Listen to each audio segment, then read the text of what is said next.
రేవంత్ రెడ్డి గారు మరి కాంగ్రెస్ ప్రభుత్వం వచ్చిన తర్వాత ఈ 14 నెలల్లో దేశంలో కూడా ఎక్కడి కనీరుని రీతిలో 60,000 మంది ఉద్యోగాలు మన ప్రభుత్వం కల్పించినందుకు వారి కృతజ్ఞత భావంగా మరి గౌరవ మన కాంగ్రెస్ అభ్యర్థి నరేంద్ర రెడ్డి గారిని పెద్ద మెజార్టీతో 1 నెంబర్ 2 నెంబర్ మీద 1 నెంబర్ వేసి వారు గెలిపిస్తారని కోరుతా ఉన్నాను. నాకు ఈ అవకాశం ఇచ్చినందుకు ధన్యవాదాలు. ఈ నెల 27న జరిగేటటువంటి పట్టభద్రుల ఎమ్మెల్సీ ఎన్నిక ఏదైతే ఉందో అందులో భాగంగా కాంగ్రెస్ పార్టీ బలపరిచినటువంటి నరేందర్ రెడ్డి గారికి మీ యొక్క ఓటు వేసి గెలిపించాల్సిందిగా ఏర్పాటు చేసినటువంటి కార్యక్రమానికి వచ్చిన ప్రతి ఒక్కరికి కూడా నమస్కారం తెలియజేస్తా ఉన్నాం. ఒక్కసారి ఆలోచన చేయండి. పట్టభద్రులంతా కూడా చాలా ఆలోచన పరులు, సమాజం గురించి తెలిసిన వాళ్ళు, ఈ రాష్ట్రంలో ఏం జరుగుతుందో ఎవరు ఎట్లాంటి వాళ్ళు కూడా పూర్తిగా ఒక అవగాహన కలిగినటువంటి మీరు ఇవాళ 10 సంవత్సరాలు తెలంగాణ రాకముందు కొట్లాడి తెచ్చుకున్నటువంటి తెలంగాణ, నీళ్లు నియామకాలు నిధుల కోసం తెచ్చుకున్నటువంటి తెలంగాణలో తెలంగాణ ఏర్పడిన తర్వాత 10 సంవత్సరాలుగా విద్యార్థులంతా కూడా ఉద్యోగం లేకుండా ఇబ్బంది పడినటువంటి పరిస్థితి ఉండే. అట్లాగే ఉద్యోగస్తులంతా కూడా మొదటి తారీఖు జీతం రావాల్సింది ఉంటే కనీసం జీతం ఎప్పుడు వస్తుందో కూడా తెలియని పరిస్థితులలో 10 సంవత్సరాలు గడిచింది. మీరంతా కూడా మా కాంగ్రెస్ పార్టీ అధికారం రావాలని చెప్పేసి మేము ఎలాగైతే ప్రయత్నం చేసినామో మీరు పరోక్షంగా అందరూ కూడా విద్యార్థులు, ఉద్యోగస్తులు ప్రతి ఒక్కరు కూడా తెలంగాణలో కాంగ్రెస్ పార్టీని అధికారంలో తీసుకొచ్చిర్రు. వచ్చినటువంటి తెలంగాణలో కాంగ్రెస్ ప్రభుత్వం ఏర్పడిన తర్వాత 55,000 పైన ఉద్యోగులను నియామకాలు చేసి వల్ల వారికి ఒక అవకాశాలు కల్పించింది. అట్లాగే ప్రతి సంవత్సరం కూడా ఉద్యోగుల క్యాలెండర్ కూడా ఏర్పాటు చేసి భవిష్యత్తులో ఇంకా ఉద్యోగులు నియామకాలు చేస్తామన్నటువంటి ఒక విషయాన్ని కూడా తెలియజేసినటువంటి పరిస్థితి ఉంది. అట్లాగే మొదటి వారంలోనే జీతాలు ఇచ్చేటటువంటి పరిస్థితిని కూడా కాంగ్రెస్ పార్టీ ప్రభుత్వం ఏర్పాటు చేసింది. అంటే ఇవాళ ప్రజాపాలనలో కాంగ్రెస్ పార్టీ బలపరిచినటువంటి అభ్యర్థిని మీరంతా కూడా ఓట్లేసి గెలిపించి ఈ అభివృద్ధిలో ముందుకు తీసుకుపోవడానికి మీ వంతు సహకారం కూడా ఉండాలనేటువంటి విషయాన్ని మీ అందరికి కూడా కోరుతా ఉన్నాను. అట్లాగే ఉన్నటువంటి అట్లాగే ప్రాజెక్టులు కావచ్చు, విద్యా సంస్థల నిర్మాణం కావచ్చు, ప్రభుత్వ సెక్టర్లు కావచ్చు, అన్నీ కూడా కాంగ్రెస్ పార్టీ నిర్మాణం చేసింది తప్పితే ఎక్కడ కూడా బీజేపీ చేయలే. బీజేపీ కేవలం ఆనాడు కాంగ్రెస్ పార్టీ నిర్మించినటువంటి ప్రభుత్వ సెక్టర్ అన్నీ కూడా అమ్మేసి ప్రైవేట్ పరం చేసినటువంటి పరిస్థితి ఉన్నది. ఎక్కడ కూడా ఉద్యోగాలు అవకాశాలు కూడా కల్పించాలి. కేవలం కార్పొరేట్ రంగానికి పనిచేస్తుంది తప్పితే కానీ ఇవాళ సామాన్య ప్రజల కోసం ఎక్కడ కూడా పనిచేస్తున్నటువంటి పరిస్థితి లేదు. ఆనాడు కాంగ్రెస్ పార్టీ అందరికీ అవకాశాలు కల్పించాలనేటువంటి ఒక ఆలోచనతోటి రాజ్యాంగాన్ని రచింపజేస్తే ఇవాళ బాబాసాహెబ్ అంబేద్కర్ రచించిన రాజ్యాంగాన్ని కూడా మార్పు చేసినటువంటి ఒక కుట్ర జరుగుతూ ఉన్నది. దయచేసి ప్రతి ఒక్క పట్టభద్రులు ఆలోచన చేసి ఇవాళ కాంగ్రెస్ పార్టీ బలపరిచినటువంటి అభ్యర్థికి ఓటేసి ప్రభుత్వానికి చేదోడు వాదోడుగా ఉంటారని ఆశిస్తూ ఈ అవకాశం ఇచ్చినటువంటి పెద్దలకు నమస్కారం తెలియదు. నిర్మల్ డిసిసి అధ్యక్షులు శ్రీహర్రావు గారు మాట్లాడతారు. మరి గ్రాడ్యుయేట్ ఓటర్ మహాశయులతోని కలవడానికి గౌరవ ముఖ్యమంత్రి గారు వస్తున్న సందర్భంగా జరుగుతున్నటువంటి ప్రభుత్వం మరి ఎన్నికల కంటే ముందు కాంగ్రెస్ పార్టీ స్పష్టంగా చెప్పడం జరిగింది. రేపు కాంగ్రెస్ పార్టీకి మీ అందరి ఆశీర్వాదంతో రాష్ట్రంలో అధికారంలో ఇచ్చినట్టయితే తప్పకుండా పెద్ద ఎత్తున ఉద్యోగాల నియామకం చేస్తామని చెప్పడం జరిగింది. మాటకు కట్టుబడి ఉండి 10 నెలల లోపలనే 55,000కు పైగా ఉద్యోగాలు ఇచ్చినటువంటి ఘనత మరి కాంగ్రెస్ పార్టీదని చెప్పి ఈ సందర్భంగా మనవి చేస్తా ఉన్నాను. అంతేకాదు జాబ్ క్యాలెండర్ను రిలీజ్ చేస్తామని చెప్పడం జరిగింది. దాని ప్రకారమే జాబ్ క్యాలెండర్ను కూడా రిలీజ్ చేసి ఏ డేట్లలో నోటిఫికేషన్ వస్తుంది, ఏ రకంగా నియామక ప్రక్రియ పూర్తవుతుందో స్పష్టంగా జాబ్ క్యాలెండర్లో ప్రకటించడం జరిగింది. ప్రకటించిన దానికి అనుగుణంగా చేయడం జరుగుతుంది. మరి ఈ రకంగా గ్రాడ్యుయేట్ సోదరులకు, నిరుద్యోగ యువకులకు అందరికీ కూడా ఏ మాట అయితే ఇచ్చినామో ఆ మాట కట్టుబడినటువంటి రేవంత్ రెడ్డి గారి నాయకత్వాన్ని బలపరుస్తూ, కాంగ్రెస్ పార్టీ నాయకత్వాన్ని బలపరుస్తూ 27వ తారీఖు నాడు జరగబోయే ఎన్నికల్లో కాంగ్రెస్ పార్టీ అభ్యర్థి అయినటువంటి ఆల్ ఫోర్స్ నరేందర్ రెడ్డి ఊట్కూరు గారిని మొదటి ప్రాధాన్యత ఓటేసి పెద్ద ఎత్తున భారీ మెజారిటీ ఇచ్చి గెలిపించాలని ఇక్కడ ఉన్నటువంటి మీరే కాకుండా మీ బంధువులకు, మిత్రులకు, మీ చుట్టుపక్కల ఉన్న వాళ్ళకు కూడా అందరికీ చెప్పి పెద్ద ఎత్తున ఆల్ఫోర్స్ నరేందర్ రెడ్డి ఊట్కూరు గారికి కాంగ్రెస్ పార్టీ అభ్యర్థికి మొదటి ప్రాధాన్యత ఓటు ఇప్పించాలని చెప్పి మనవి చేస్తూ సెలవు తీసుకుంటున్నాను. జై కాంగ్రెస్. స్వాగతం పలుకుతూ మరి ఇలా కాంగ్రెస్ పార్టీ 140 సంవత్సరాల చరిత్ర గల పార్టీ. ఇలా ఎస్సీ ఎస్టీ బీసీ మైనార్టీలకు రిజర్వేషన్ కల్పించినటువంటి పార్టీ ఏదైతే ఉందో ఈ దేశ చరిత్రలో అంటే కాంగ్రెస్ పార్టీ. ఇలా కాంగ్రెస్ పార్టీని బలపరిచి మన రేవంత్ అన్న గారు బలపరిచినటువంటి నరేందర్ రెడ్డి గారిని మరి ఎమ్మెల్సీ అభ్యర్థిగా 1వ ప్రాధాన్యత ఓటు వేసి మనం గెలిపించి ఇవాళ రేవంత్ అన్నకు మనము బహుమతిగా నిజామాబాద్ ఉమ్మడి జిల్లా నుంచి అత్యధిక మెజార్టీతో ఓట్లు వేసి మరి విద్యావంతులు, మేధావులు, ఉద్యోగులు, టీచర్లు, రాజకీయ నాయకులందరూ ఓట్లేసి గెలిపించి రేవంత్ అన్నకు ఈ సీటును బహుమతిగా ఇవ్వాలని ఈ సందర్భంగా కోరుతూ ఈ అవకాశం ఇచ్చిన పెద్దలందరికీ పేరు పేరున నమస్సుమని తెలియజేస్తూ జై కాంగ్రెస్. Thank you. మహారథులందరికీ, వేదిక ముందు ఉన్నటువంటి మేధావులకు, విద్యార్థులకు, విద్యార్థి సంఘాలకు, కాంగ్రెస్ నాయకులకు, ప్రెస్ మిత్రులకు, ప్రతి ఒక్కరికి పేరు పేరున చేతులు జోడించి శిరస్సు వంచి నమస్కరిస్తా ఉన్నాను. మిత్రులారా, ఒక్కసారి గట్టిగా దయచేసి మన గౌరవ ముఖ్యమంత్రి రేవంత్ అన్న గారికి గట్టిగా చప్పట్లు కొట్టాలని చెప్పి కోరుతా ఉన్నాను. దయచేసి ఒక్కసారి గట్టిగా. ఎందుకనకంటే ఎన్నడూ లేని విధంగా, ఎప్పుడు లేని విధంగా 10 సంవత్సరాలు దుర్మార్గులు పరిపాలించారు. దుర్మార్గుల పరిపాలనలో ఏ ఒక్క విద్యార్థికి ఉద్యోగం రాలేదు. కేవలం మన గౌరవ ముఖ్యమంత్రి రేవంత్ రెడ్డి గారు 13 నెలల్లోనే 56,000 ఉద్యోగాలు ఇచ్చారని చెప్పి తెలియజేస్తా ఉన్నాను మీ అందరికి. దయచేసి వాస్తవమా కాదా చెప్పండి మిత్రులారా, వాస్తవమా కాదా? చెప్పండి గట్టిగా ఒకసారి. మరి ఎందుకనకంటే అటువంటి వ్యక్తి మన గౌరవ ముఖ్యమంత్రి రేవంత్ రెడ్డి గారు. ఇప్పుడు తను ఏం చేశాడు? ఒక విద్యా వ్యవస్థ నడిపించే మన నరేందర్ రెడ్డి గారికి అభ్యర్థిగా అనౌన్స్ చేసి ఇప్పుడు నరేందర్ రెడ్డి గారు సుమారు 50 విద్యా సంస్థలు నడుపుతా ఉన్నారు. తను ఎంతో మంది విద్యార్థులకు ఉద్యోగాలు ఇప్పించాడు, ఎంతో మంది పేదవారికి విద్యలు ఇచ్చాడు. అటువంటి గొప్ప వ్యక్తి నరేందర్ రెడ్డి గారు. కాబట్టి ప్రతి ఒక్కరు దయచేసి మనం అందరం కంకణం కట్టుకొని, ప్రతి కాంగ్రెస్ నాయకుడు కానివ్వండి, ప్రతి మేధావి కానివ్వండి, ప్రతి విద్యార్థులు కానివ్వండి, ప్రతి గ్రాడ్యుయేట్స్ కానివ్వండి, అందరం కంకణం కట్టుకొని మన నరేందర్ అన్న గారిని భారీ మెజార్టీతో గెలిపేయాలని మరొకసారి మీ అందరికీ చేతులు జోడించి నమస్కరిస్తూ ఒక్కసారి గట్టిగా రేవంత్ అన్న నాయకత్వం, రేవంత్ అన్న నాయకత్వం. Thank you very much. పట్టభద్రుల ఎలక్షన్ కేవలం 3 రోజులు ఉన్నది. మన కొరుట్ల నియోజకవర్గం నుంచి ముఖ్యంగా కేవలం పట్టభద్రులను తీసుకురావడం జరిగింది. పట్టభద్రులందరికీ కూడా మనం 2 సార్లు మీటింగ్లు ఏర్పాటు చేసినాం నియోజకవర్గంలో. మరి పట్టభద్రుల అభ్యర్థి నరేందర్ రెడ్డి గారు కూడా ఉన్నారు. మరి నరేందర్ రెడ్డి గారు ముఖ్యంగా మన ప్రాంత నివాసి, కరీంనగర్ జిల్లా కానివ్వండి, నిజామాబాద్ జిల్లా కానివ్వండి, ఆదిలాబాద్ కానివ్వండి, మెదక్ కానివ్వండి, ఈ ప్రాంతంలో దాదాపు 542 ఇన్స్టిట్యూషన్స్ ఉన్నాయి.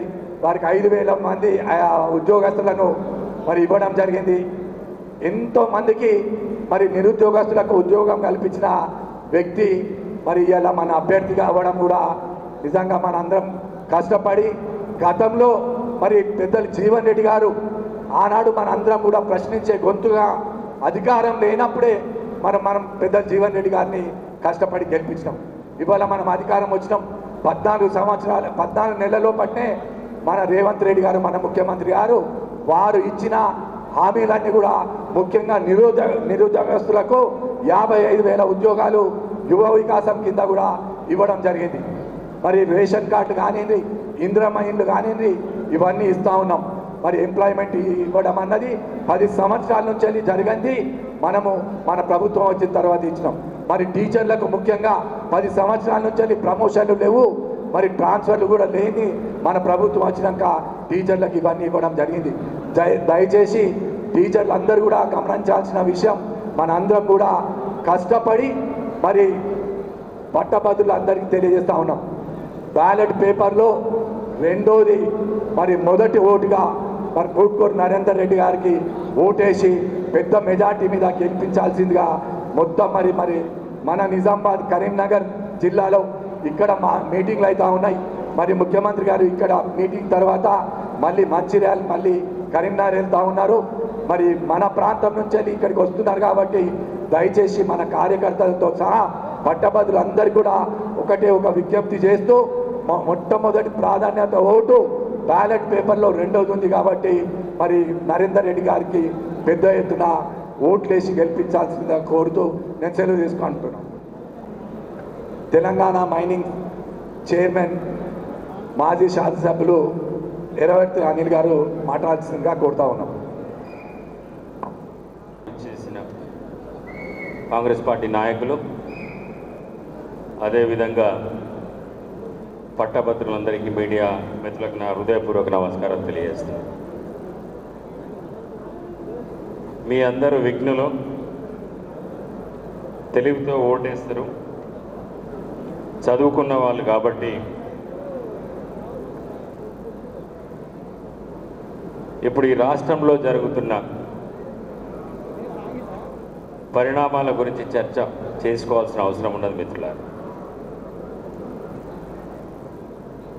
ఈ దేశంలో 1931లో బ్రిటిష్ ప్రభుత్వ హయాంలోనే ఈ దేశంలో కులగణన జరిగింది. ఆ తర్వాత ఇప్పటి వరకు కూడా ఈ దేశంలో కులగణన జరగలే. కాంగ్రెస్ పార్టీ అగ్రనాయకుడు రాహుల్ గాంధీ గారు ఈ దేశంలో మళ్ళీ కులగణన జరగాలి, కులగణన జరిపి అందరికీ న్యాయం చేయాలి, అన్ని వర్గాలకు న్యాయం జరగాలని డిమాండ్ చేస్తున్నాడు. మీ అందరికీ తెలియదు ఏంటంటే ప్రతి 10 సంవత్సరాలకు జనగణన జరుగుతుంది. జనగణనతో పాటు ఎస్సీ ఎస్టీల కులగణన జరుగుతుంది, కానీ బీసీల కులగణన ఎప్పుడు జరగలే. రాహుల్ గాంధీ గారు ఏం డిమాండ్ చేస్తున్నాడంటే ఈ దేశంలో జనగణన చేసేటప్పుడు బీసీల కులగణన కూడా చెయ్యాలని చెప్పేసి రాహుల్ గాంధీ గారు డిమాండ్ చేస్తున్నాడు. ఈ దేశంలో మండల్ కమిషన్ ఒక రిపోర్ట్ ఇచ్చింది 1980లో. ఈ దేశంలో 52% బీసీలు ఉన్నారని. ఈ దేశంలో 52% బీసీలలో 43.7% హిందూ బీసీలు, 8.3% ముస్లిం బీసీలు ఉన్నారని చెప్పి మండల్ కమిషనే తెలిసింది.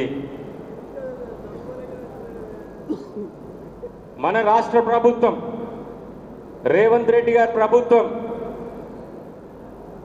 కులగణన చేసి ఈ రాష్ట్రంలో 57%, అప్రాక్సిమేట్గా 57% బీసీలు ఉన్నారు. దాంట్లో 46.7% హిందూ బీసీలు ఉన్నారు. మిగతా 10% ముస్లిం బీసీలు ఉన్నారని తెలిసింది. అంటే టోటల్ 57%. 52% మండల్ కమిషన్ చెప్తే రేవంత్ రెడ్డి గారి ప్రభుత్వం 57%, అంటే 5% ఎక్కువ అని తెలిసింది. కానీ భారతీయ జనతా పార్టీ వాళ్ళు ఏమంటున్నారంటే ఇది తప్పుల తడక, వీళ్ళు సరిగా లెక్క పెట్టలే,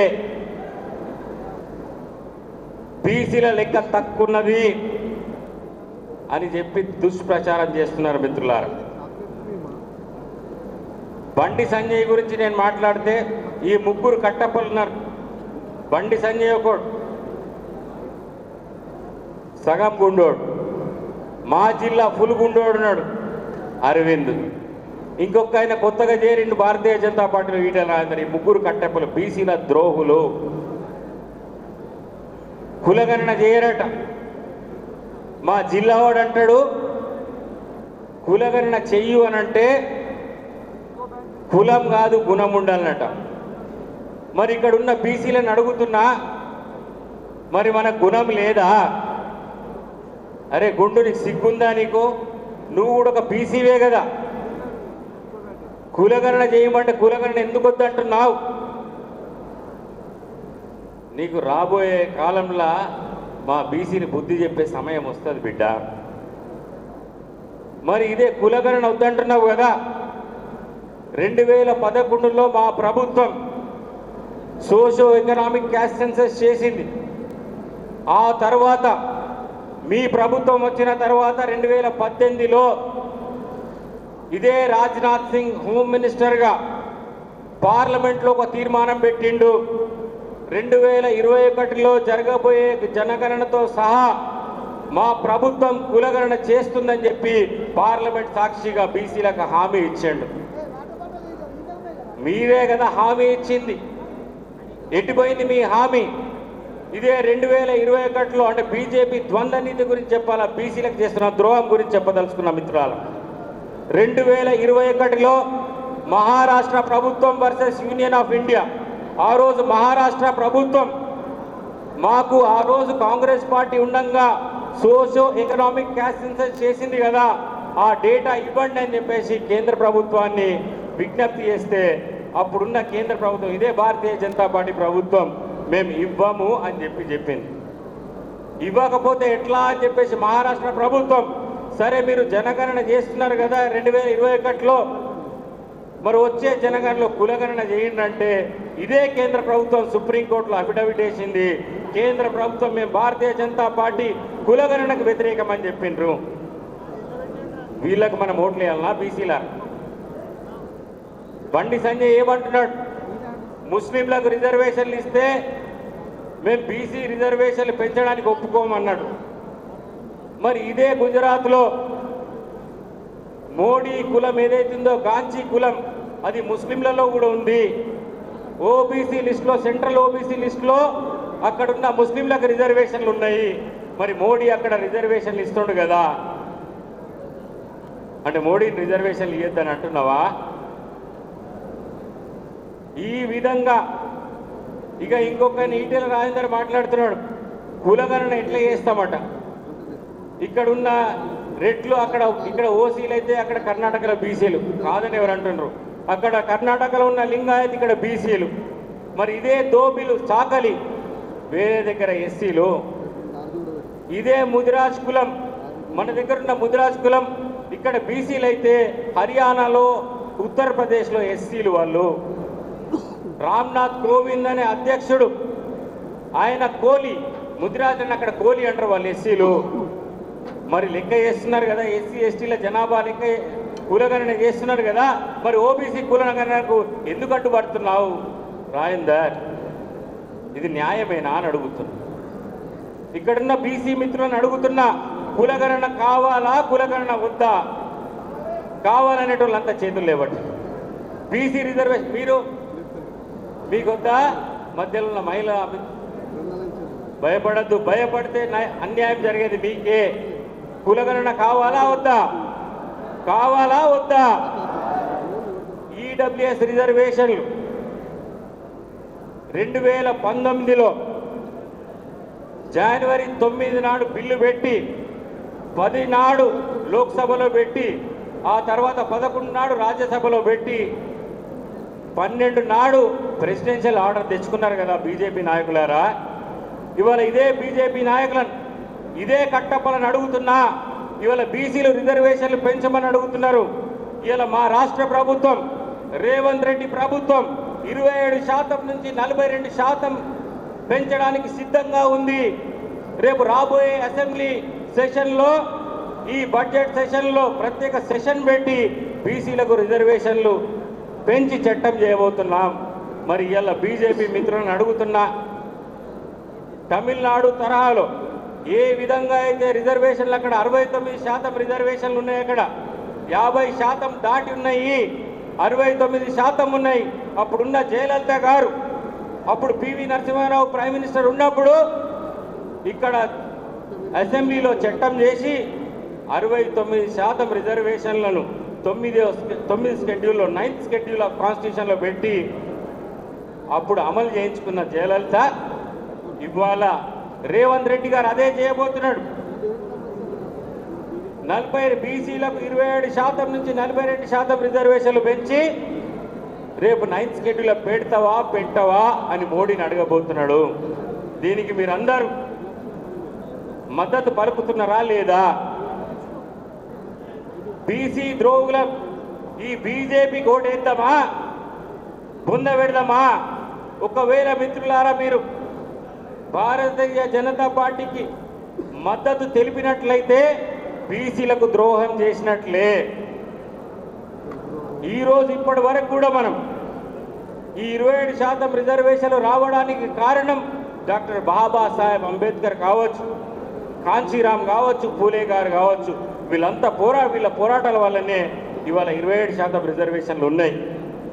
ఒకవేళ వాళ్ళు నిజంగా పోరాటం చేయలేకుంటే మనకి 27% రిజర్వేషన్లు ఉండేవి కావు. వాళ్ళని మహనీయులుగా మనం కొలుస్తున్నాం.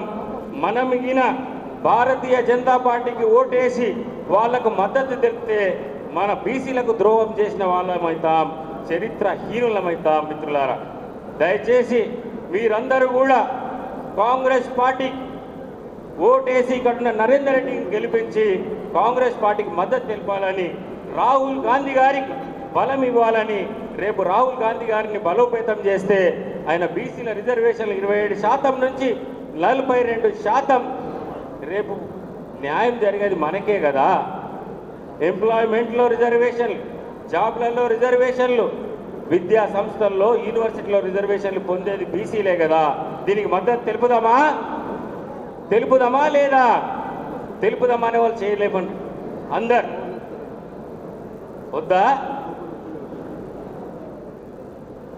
నువ్వు గట్టిగా కొట్లాడకపోతే రాదమ్మా, నోరు తెరవలేకపోతే మీకు రావు. బీజేపీ అని చేస్తుంది.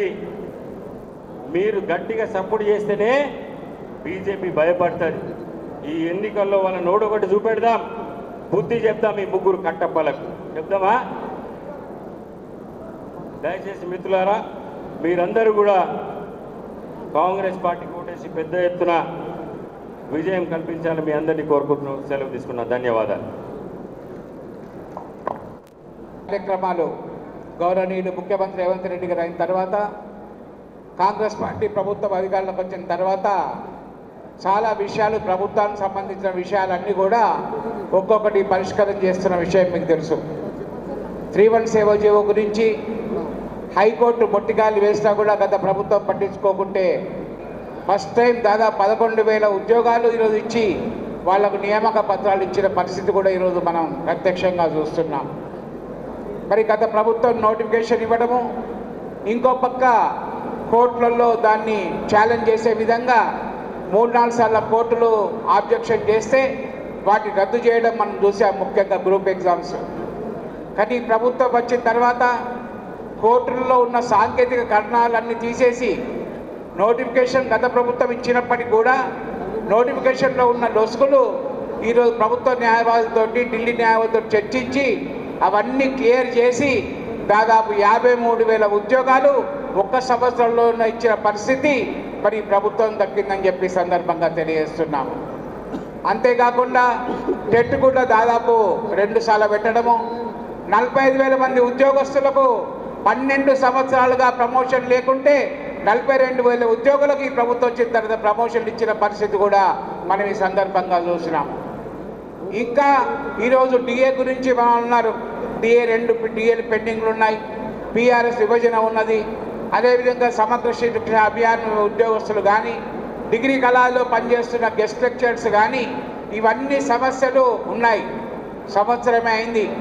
మీరు రాష్ట్ర ఆర్థిక పరిస్థితి చూస్తున్నారు. గతంలో ఇచ్చిన హామీలకు 7,00,000 కోట్లు అప్పిచ్చినప్పటికీ కూడా బాకీలు తీసుకొని ఆ మిత్తి కట్టే పరిస్థితి ఈరోజు ఈ ప్రభుత్వానికి వచ్చింది. కనుకనే ఒక పక్క ఉద్యోగుల సమస్యలు, ఇంకో పక్క సంక్షేమ కార్యక్రమాలు చేసుకుంటూ 11 నెలల కాలం ఈరోజు మీ అందరి దయవల్ల పూర్తి చేసుకోవడం జరిగింది. ఈ దశలో మరి రాష్ట్రంలో ఉన్న సమస్యలు ఉద్యోగ సమస్యలు కానివ్వండి, సమగ్ర శిక్షా విద్యార్థి సమస్యలు కానివ్వండి, డిగ్రీ కాలేజ్ లెక్చర్స్ కానివ్వండి, మన డిఏలు కానివ్వండి, పిఆర్సీలు కానీ ఏర్పాటు చేయాలంటే కేవలం ఈ ప్రభుత్వం స్థానిక ప్రభుత్వానికి మాత్రమే సాధ్యము. కేంద్ర ప్రభుత్వంలో ఉన్న బీజేపీకి కానీ అధికారం లేని బీఆర్ఎస్ పార్టీకి కానీ సాధ్యం కాదు. కనుక ఈసారి మనకు ఒక అవకాశం వచ్చింది. నిజామాబాదు, ఆదిలాబాద్ జిల్లాల్లో గతంలో ఎంపీగా మరి బీజేపీ పార్టీకి వేయడం జరిగింది. మెజార్టీ ఎమ్మెల్యేలు మా జిల్లాలో కూడా బీజేపీకి పట్టు వేయడం జరిగింది. వాళ్ళు ఏ విధంగా కార్యక్రమాలు చేస్తున్నారో మీకు తెలుసు. మన అధికారుల పార్టీ అధికారుల ప్రభుత్వం కాంగ్రెస్ ప్రభుత్వం కనుక మన స్థానిక సమస్యలు కానివ్వండి, ఉద్యోగ సమస్యలు కానివ్వండి తీరాలంటే ఈరోజు మేమందరం కూడా ఎమ్మెల్సీ నరేందర్ రెడ్డి గారిని గెలిపిస్తే మేమందరం కూడా రాబో రోజుల్లో ఏజెంట్స్ కానీ, డిఏలు కానీ, వచ్చే రోజుల్లో పిఆర్సీ కానీ, అదేవిధంగా మన ఉద్యోగ కార్మికుల కొరకు, ఉద్యోగ టీచర్ల కొరకు కూడా ఏదైతే సమస్యలు ఉన్నాయో అవన్నీ ఖచ్చితంగా సాల్వ్ చేసే పరిస్థితి మాకు వస్తుంది. మరి మేమందరం కూడా ఈరోజు గతంలో బీఆర్ఎస్ పార్టీ ఉండి కొన్ని చేయలేని కార్యక్రమాలు ఈ ప్రభుత్వం చేసే అవకాశం ఉన్నది, చేస్తున్నారు కనుకనే మేమందరం బీఆర్ఎస్ పార్టీ వీడి రేవంత్ రెడ్డి నాయకత్వంలో కాంగ్రెస్ పార్టీలో వచ్చాం. కనుక దయచేసి ఉద్యోగ మిత్రులు మరి అదేవిధంగా గైడెడ్ ఉద్యోగుల మిత్రులందరూ కూడా మమ్మల్ని వాడుకోండి. మీ సమస్యలు పరిష్కరించే దిశగా మేము ముందుంటాము. మీ మద్దతు ఈరోజు మరి మన సీరియల్ నెంబర్ 2లో 1 నరేందర్ రెడ్డి గారికి వేసి కాంగ్రెస్ పార్టీని బలపరచండి. తద్వారా రాబోయే రోజుల్లో ఇందాక మా అనిల్ చెప్పినట్టు స్థానిక సంస్థ ఎన్నికల్లో కేంద్ర ప్రభుత్వం 9th షెడ్యూల్లో ఇంక్లూడ్ చేయకున్నా సరే చట్టబద్ధత బీసీలకు తీసుకోవడానికి వచ్చే స్థానిక సంస్థ ఎన్నికల్లో మున్సిపల్ చైర్మన్ కానీ, జెడ్పీటీసీ కానీ, ఎంపీటీసీ కానీ 42% బీసీలకు ఇచ్చే విధంగా మేమందరం మీకు సేవ చేసేస్తామని చెప్పి సందర్భంగా మనవి చేస్తూ ఉద్యోగ మిత్రులకు గైడ్ ఆఫీసర్ మరొకసారి అందరూ కూడా నరేందర్ రెడ్డి గారి మొదటి ప్రాధాన్యత పెట్టేసి దీవించవలసిందిగా ఈ సందర్భం ప్రతి ఒక్కరిని కోరుతూ సెలవు తీసుకుంటాము. జై కాంగ్రెస్. అడిగిన మీకు లీడర్ కావాలన్నా బాస్ కావాలన్నా ఇప్పుడు కూడా మీ అందరినీ నేను అప్పీల్ చేస్తున్నా, మీకు లీడర్ కావాలన్నా బాస్ కావాలన్నా please say you want leader or boss. You know the difference between boss and leader. Boss will SIT in the farm house, leader will lead the hour young and energetic youth. Lead చేస్తూ ఒక leadership qualities ఉన్న గౌరవ ముఖ్యమంత్రి గారు కావాలన్నా మీరు ఆలోచించుకోండి. Form హౌస్లో కూసుకుంటూ ఫామ్ హౌస్నే తన ఫామ్ హౌస్కి అంకితమైన ముఖ్యమంత్రి లాంటి వాడు కావాలన్నా, లేక మనకు లీడర్ ఒక టార్చ్ బేరర్ కావాలన్నా మీరు ఆలోచించండి సోదరులారా. వచ్చిన అనతి కాలంలో 1 ఇయర్లోనే 9 నెలలు 3 నెలలు అందులో మనకు ఎలక్షన్లే పోయినాయి. మిగతా 9 నెలల్లో 6 నిశలు పనిచేస్తున్న మన గౌరవ ముఖ్యమంత్రి గారు వారి క్యాబినెట్ అంతా కూడా 6 నిశలు తెలంగాణ ప్రజల కోసం ఆలోచిస్తున్నారు. యువ వికాసం, యువకుల కోసం, విద్యార్థుల కోసం మీరందరూ చూశారు. నేను మొట్టమొదటిగా చట్టసభలో పోయినప్పుడు 317 జియో మీదనే మాట్లాడాను. 317 జియో వల్ల, తుగ్లక్ పాలన వల్ల ఎంతోమంది టీచర్లు, ఉపాధ్యాయులు వాళ్ళందరూ వారి యొక్క బాధలు వర్ణనాతీతం. మన నిజామాబాద్లోనే అదే బాల్కొండ నియోజకవర్గంలో ఒక మహిళా సోదరి టీచర్ ఆత్మహత్య చేసుకుంది. కాబట్టి దానిపైన నేను గౌరవ ముఖ్యమంత్రి గారికి నిండు సభలో అసెంబ్లీలో అడిగాను. 317 జీవోను ప్రక్షాళన చేయాలనగానే దానిపైన కమిటీ వేయడం జరిగింది. టీచర్లకు అందరికీ ప్రమోషన్లు, అలాగే స్పోర్ట్స్ కేసెస్ అంటే ఎవరైతే ఎక్కడెక్కడ కావాలో మొన్నను కూడా చూశారు, వారికి ప్రమోషన్లు అన్ని విధాల వారికి న్యాయం చేకూర్చిందనే భావిస్తున్నా. అలాగే మీరందరూ చూశారు, ఉద్యోగస్తులకు 1st తారీఖు జీతం లేక విలువలాడిపోయి వాళ్ళ సిబిల్ స్కోర్ అంతా పడిపోయింది. కానీ ఈరోజు వారి కళ్ళల్లో ఆనందం చూసిన నిన్న బాలకొండ నియోజకవర్గంలో ఉపాధ్యాయులతోని తర్వాత విద్యార్థులతో మాట్లాడినప్పుడు వారందరూ చాలా హ్యాపీగా ఉన్నారు. సార్ మా సిబిల్ స్కోర్ ఇంప్రూవ్ అయింది, 1స్ట్కే జీతాలు పడుతున్నాయి అని వారు సంతోషం వ్యక్తం చేశారు. కాబట్టి ఒక్కసారి ఆలోచించండి. మా యువ గ్రాడ్యుయేట్ సోదరి సోదరులను నేను అప్పీల్ చేస్తున్నా, మీకు ఎవరు కావాలి? ఈ యొక్క కాంగ్రెస్ ప్రభుత్వం వచ్చినాక దోచుకున్న నాయకుల పైన ఇంకా వారు మేమే రాజ్యాంగం, మేమే ప్రభుత్వం నడుపుతున్న విధంగా ఇంకా ఆ సన్యాసి నిన్న పేపర్లో మొన్న మీడియా ముందుకు వచ్చి కేటీఆర్ అనే సన్యాసి మాట్లాడుతున్నాడు, సన్యాసులని సంబోధిస్తున్నాడు. మీ అందరి తరఫున మీ తరఫు నుండి నేను అడుగుతున్న ఈ డయాస్ మీదకి వెళ్ళి ఆ సన్యాసి నువ్వు 10 ఏళ్లలో ఎందుకు నా విద్యార్థి సోదరులకు ఉద్యోగాలు కల్పించగలేకపోయింది నీ ప్రభుత్వం? ఎందుకు ఆత్మహత్యలు చేసుకున్నారు?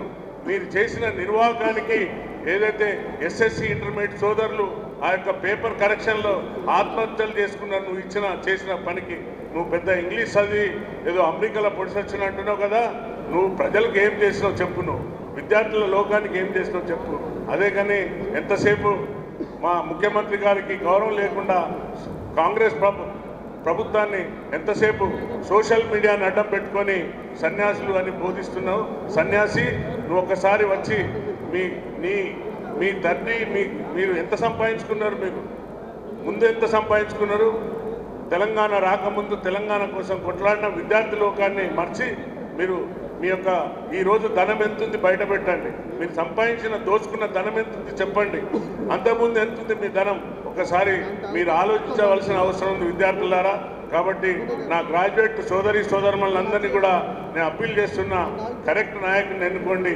మన నరేందర్ రెడ్డి గారిని తప్పనిసరిగా మీరందరూ కూడా ప్రథమ ఓటు వేస్తారని సీరియల్ నెంబర్ 2లో ఉన్న మన నరేందర్ రెడ్డి గారికి నెంబర్ 1 మీ ప్రాధాన్యత ఓటుని ఇస్తారని ఆశిస్తూ తప్పనిసరిగా మీ అందరూ కూడా సహకరిస్తారని వేడుకుంటూ ముగిస్తున్న. జై హింద్, జై కాంగ్రెస్.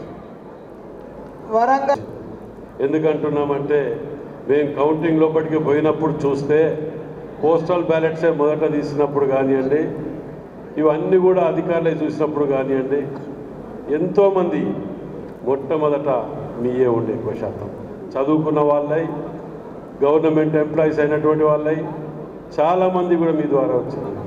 మరి వచ్చిన తర్వాత గతంలో ఉన్న ప్రభుత్వానికి ఈ ప్రభుత్వానికి వ్యత్యాసం మీరు అందరూ గమనించి ఉంటారు.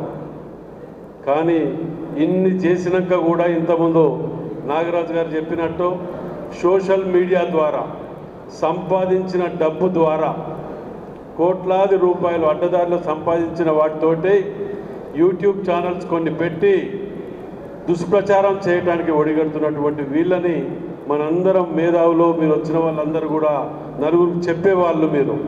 మీరు వీటిని గమనించి దీని మీద ఆలోచన చేసి నలుగురికి వివరించి చెప్పవలసిన బాధ్యత ఉన్నది.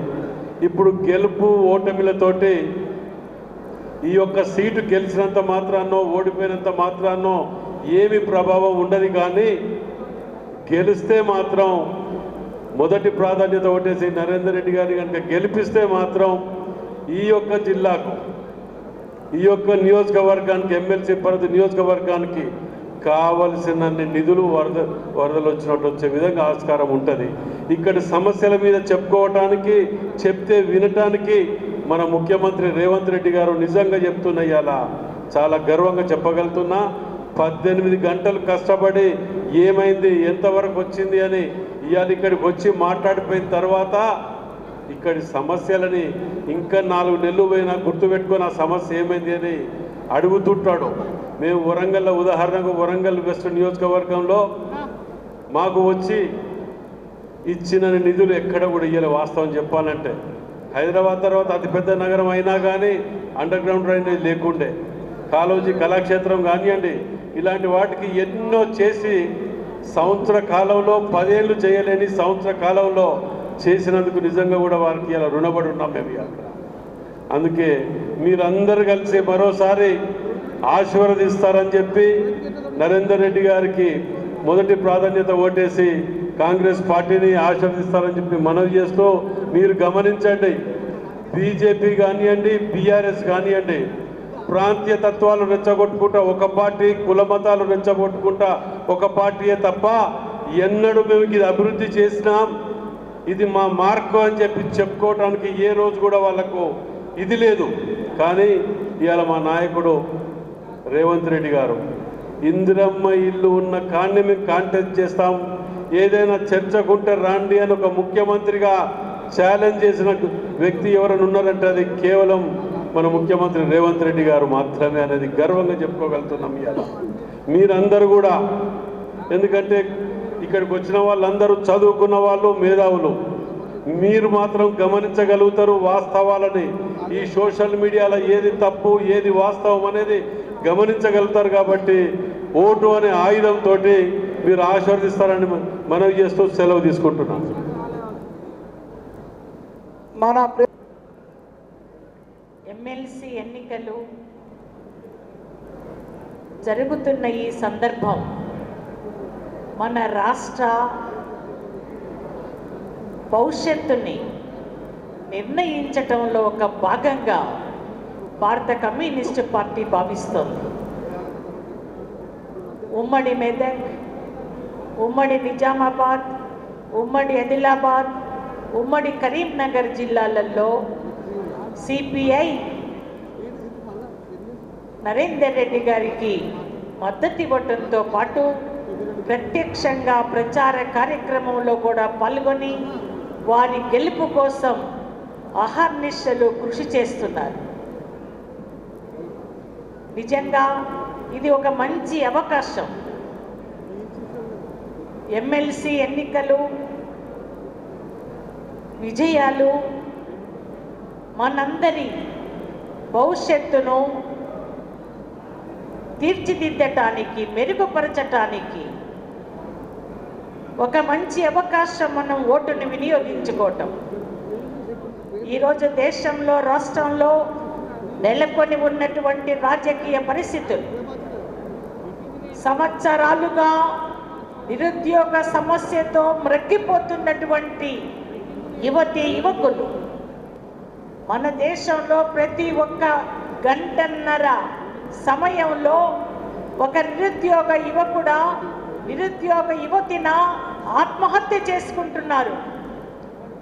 ఈ దుస్థితి నుంచి బయటపడాలి అంటే మనకు వచ్చిన చిన్న అవకాశాన్ని, పెద్ద అవకాశాన్ని వినియోగించుకోవటం ద్వారా నిరుద్యోగ సమస్య పరిష్కరించడానికి ఆలోచన చేయని, విధానాలను రూపొందించని, అమలుకు పూనుకోనటువంటి రాజకీయ పార్టీల అంతు తేల్చటానికి ఈ ఎన్నికలలో బీజేపీ, బీఆర్ఎస్ లాంటి రాజకీయ పార్టీలను ఓడించటానికి సమాయత్తం కమ్మని నేను మీ అందరినీ కోరుతా ఉన్నాను.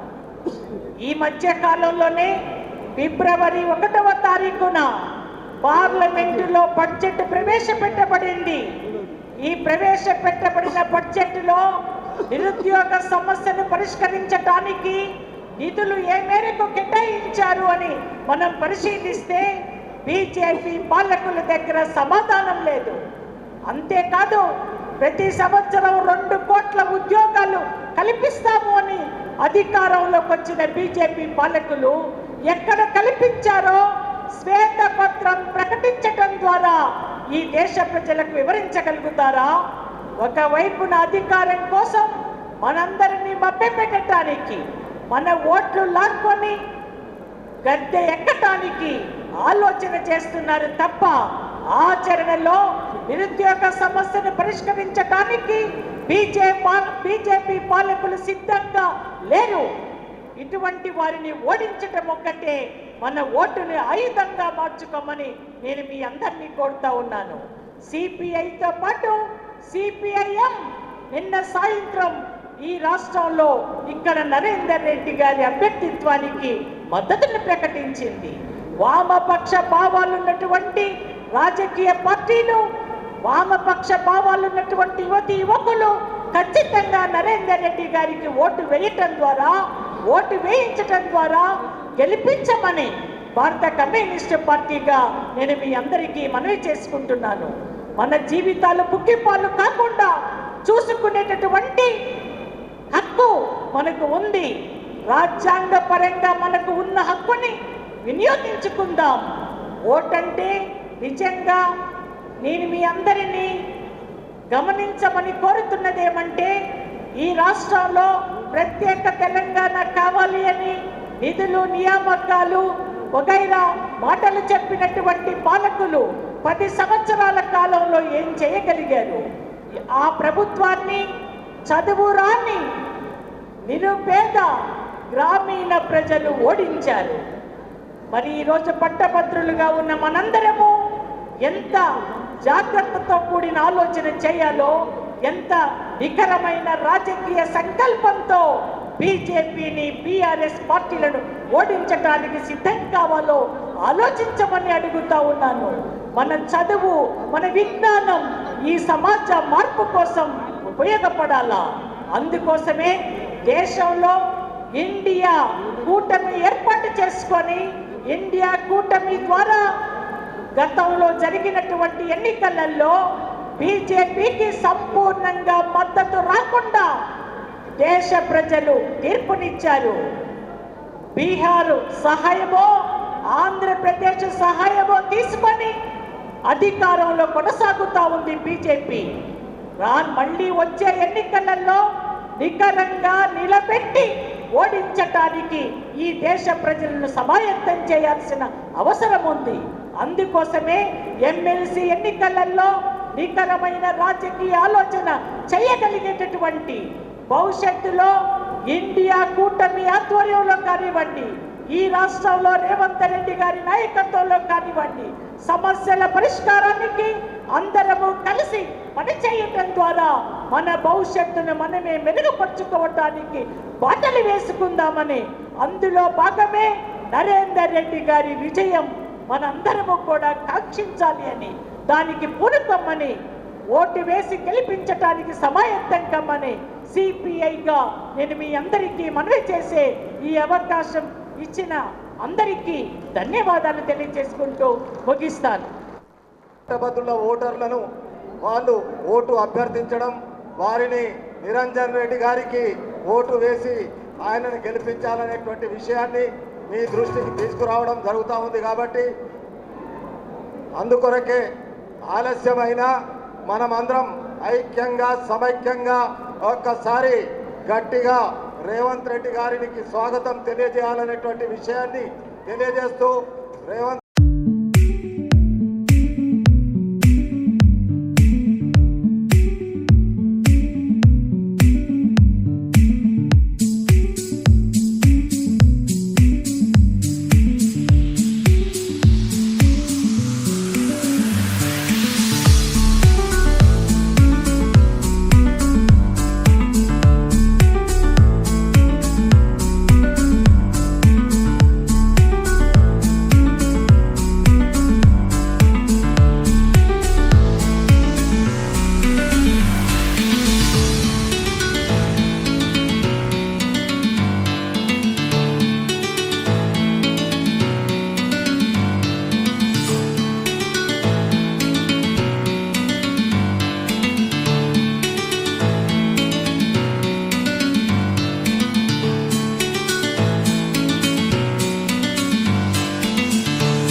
ఇన్ఛార్జి మంత్రివర్యులు జూపల్లి కృష్ణారావు గారు, పెద్దలు సుదర్శన్ రెడ్డి గారు, మంత్రివర్యులు శ్రీధర్ బాబు, చాలామంది వేదిక పెద్దలు ఉన్నారు.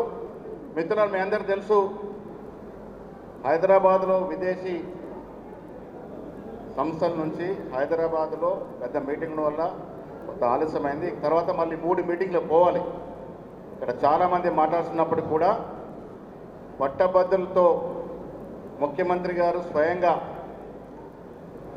మీతో కలిసి 4 మాటలు మాట్లాడాలనే ఉద్దేశంతో ఇక్కడికి వచ్చినారు. సో పెద్దలందరూ చాలామంది మాట్లాడుతున్నప్పుడు మనం వినాల్సింది ముఖ్యమంత్రి గారు ఇచ్చే సందేశం కాబట్టి నేను ఇప్పుడు నిజామాబాద్, కరీంనగర్, మెదక్, ఆదిలాబాద్ నుండి ఎమ్మెల్సీ, గ్రాడ్యుయేట్స్ ఎమ్మెల్సీగా పోటీ చేస్తున్నటువంటి మిత్రులు ప్రముఖ విద్యావేత్త నరేందర్ రెడ్డి గారిని మాట్లాడుతుందిగా కోరుతా ఉన్నాను. ఎవరి పేరు చెప్తే తెలంగాణ ఒక్కసారి ఉలిక్కిపడి లేస్తుందో, ఎస్ ద టైగర్ 2020 క్రికెట్ గారు, వేదిక పైన ఉన్న మంత్రివర్యులు శ్రీధర్ బాబు అన్నగారు, ఇతర ఎమ్మెల్యేలు, ఎంపీలు, శాసనసభ్యులు, ముందున్న పట్టభద్రులు, ప్రింట్ ఎలక్ట్రానిక్ మీడియా మిత్రులందరికీ కూడా నమస్సులు తెలియజేస్తూ, మరి ఈరోజు ఖచ్చితంగా మనమందరం కూడా మన ముఖ్యమంత్రి వర్యులు రేవంత్ రెడ్డి అన్న గారి గురించి మాటలు వినడానికి ఒక్కొక్కటిగా చకా ఇలా పనులు జరిగి, మోడల్ స్కూల్ టీచర్స్ మాకు 12 సంవత్సరాలు అయింది సార్, ట్రాన్స్ఫర్లు లేవు, మాకు భయం అవుతుంది, అసలు మా ఉద్యోగాలు ఉన్నట్టా లేనట్టా అన్నారు. ఒక నెల తిరిగి వచ్చేలోగా వాళ్ళు చెప్పారు మా ట్రాన్స్ఫర్లు అయిపోయినాయి సార్ అని చెప్పారు. అంటే ఎంత అద్భుతంగా మన ముఖ్యమంత్రి గారు చేస్తున్నారు. ఒక వారం రోజుల కింద మాకు టీచర్ వచ్చి థ్యాంక్ యూ సార్ నాకు జాబ్ వచ్చింది అన్నారు. ఇప్పుడేంటో మా జాబ్ అంటే 2008 డిఎస్సి నియామకాలు ఇచ్చారు సార్ అని చెప్పారు. 1390 ఉద్యోగ నియామకాలు జస్ట్ ఒక 10 రోజుల కింద. అది 2008 డిఎస్సి 17 సంవత్సరాల కిందది. మరి గత పాలక ప్రభుత్వాలు 10 సంవత్సరాలు కూడా దాన్ని పట్టించుకోకుండా పోయింది. ఇవాళ 20 సంవత్సరాలకు పైనబడి మరి మాకు ప్రమోషన్ లేవు, ట్రాన్స్ఫర్లు జీవితానికి రావు అనుకున్న వాళ్ళందరికీ కూడా మన ముఖ్యమంత్రి గారి చొరవతో చకాచకా ఇలా వెరీ ట్రాన్స్పరెంట్గా జరిగిపోయినాయి. అంటే మరి చూడండి, మొట్టమొదటిసారిగా అసలు ప్రభుత్వ పాలన పట్ల నిరుద్యోగులు చాలా ఆనందంగా ఉన్న పరిస్థితి వల్ల మనం చూస్తున్నాం. సుమారుగా 50,000 పైచలకు ఉద్యోగాలు అండ్ జాబ్ క్యాలెండర్. మరి ఇవాళ నిరుద్యోగులందరూ కూడా మన పాలనకి మరి ముక్తులై ఇవాళ రేవంత్ రెడ్డి అన్న గారికి జై పలుకుతూ ముందుకు వెళ్ళిన పరిస్థితి చూస్తున్నాం. సో ఏది ఏమైనా మరి ముఖ్యంగా ఈ పట్టభద్రులందరికీ మరి నేను చేదోడు వాదాడుగా ఉండాలని, మరి ఖచ్చితంగా ప్రభుత్వానికి పట్టభద్రుల మధ్య నేను వారధిగా ఉంటానని చెప్పేసి కోరుకుంటూ, 1-2 ఈ నిజామాబాద్ జిల్లా వాసులు నేను మొన్న తెలంగాణ యూనివర్సిటీ వెళ్ళినప్పుడు కోరుకుంటున్నారన్న, ముఖ్యంగా మీకు ధన్యవాదాలు. శాతానా యూనివర్సిటీకి ఒక ఇంజనీరింగ్ కళాశాల, తర్వాత లా కళాశాలను శాంక్షన్ చేసినందుకు ధన్యవాదాలు. అలాగే తెలంగాణ యూనివర్సిటీ వాసులు కూడా ఇక్కడ ఒక లా కాలేజ్, ఇంజనీరింగ్ కాలేజ్ కావాలని కోరుకుంటున్నారన్న.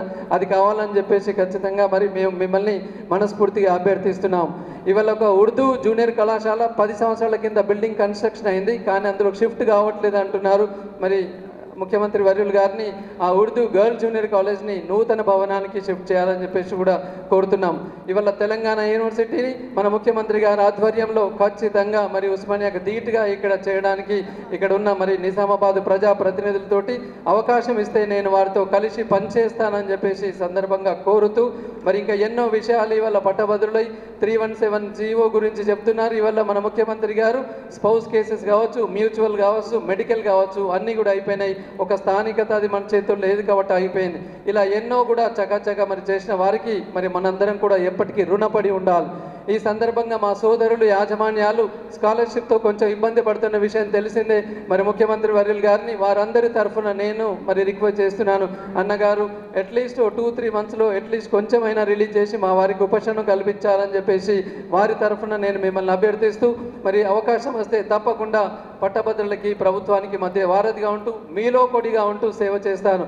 ఇవాళ తెలిసిందే ఆంధ్ర కార్పొరేట్లకు ధీటుగా మరి ఇవాళ తెలంగాణ బిడ్డలు కొంతమంది ఎదుగుతున్నారంటే అది మనం సంతోషపడాల్సింది కానీ ఈర్షపడాల్సింది కాదు. మన గెలుపును జీర్ణించుకోలేక ఇవాళ ప్రత్యర్థులు అందరూ ఏకమై మన మీద సోషల్ మీడియా దాడి చేస్తున్నారు. అయినా కాంగ్రెస్ శ్రేణులు ఆ రాళ్లను పూలగా మారుస్తూ వెళ్తున్నారు. ఈ సందర్భంగా కాంగ్రెస్ శ్రేణులని నేను ధన్యవాదాలు తెలియజేస్తూ, మరి ఇవాళ బీసీ ముద్దుబిడ్డ టీపీసీసీ ప్రెసిడెంట్ గారు నిజామాబాద్ ముద్దుబిడ్డ, ఇవాళ ఖచ్చితంగా మీరు వేసే ప్రతి ఓటు ఇవాళ మనం మహేష్ కుమార్ గారి గెలుపుగా నిజామాబాద్ వాసులు మీరు భావించాలని చెప్పేసి కోరుకుంటూ, ఇంత అద్భుత పాలన కొనసాగిస్తున్న రేవంత్ రెడ్డి అన్న గారికి అలాగే మరి టీపీసీసీ ప్రెసిడెంట్ అన్న గారికి హృదయపూర్వక ధన్యవాదాలు తెలియజేస్తూ, మీరందరూ 27వ తేదీ రోజు జరగబోయే ఎన్నికల్లో మరి 2వ వరుసలో ఉన్న కాంగ్రెస్ అభ్యర్థి అయిన ఆల్ఫోర్స్ నరేందర్ రెడ్డి అనే నాకు మీరు మొదటి ప్రియారిటీ ఓటు వేసి, మరి గతంలో జీవన్ రెడ్డి గారు సాధించిన ఫస్ట్ ప్రియారిటీ మెజారిటీ కంటే అతి భారీ మెజారిటీతో మరి నన్ను గెలిపించాలని చెప్పేసి మీకు శిరస్సు వంచి నమస్కరిస్తూ మీ యొక్క ఆశీస్సులు కోరుతున్నాను. ధన్యవాదాలు. రాష్ట్రం ముందుకు నడవాలంటే ఒక దూరదృష్టి, ఒక తపన, ఒక పట్టుదల, ఇవన్నీ కూడా నాయకుడి లక్షణాలు. ఈ లక్షణాలు ఉన్నటువంటి నాయకుడు రేవంత్ రెడ్డి కాబట్టి ఇవాళ ప్రజలు ఎన్నుకొని రాష్ట్ర ముఖ్యమంత్రిగా తీసుకొచ్చినటువంటి సందర్భం. దీంతో పాటు ధైర్యంగా ఉండాలి మిత్రులారా. ముఖ్యమంత్రి అనేటువంటి వ్యక్తికి ధైర్యం కూడా ఉండాలి. ఆ ధైర్యం ఉంది కాబట్టే దరహాసంగా ఇవాళ రాష్ట్రానికి ముందుకు నడిపిస్తున్నటువంటి సందర్భం.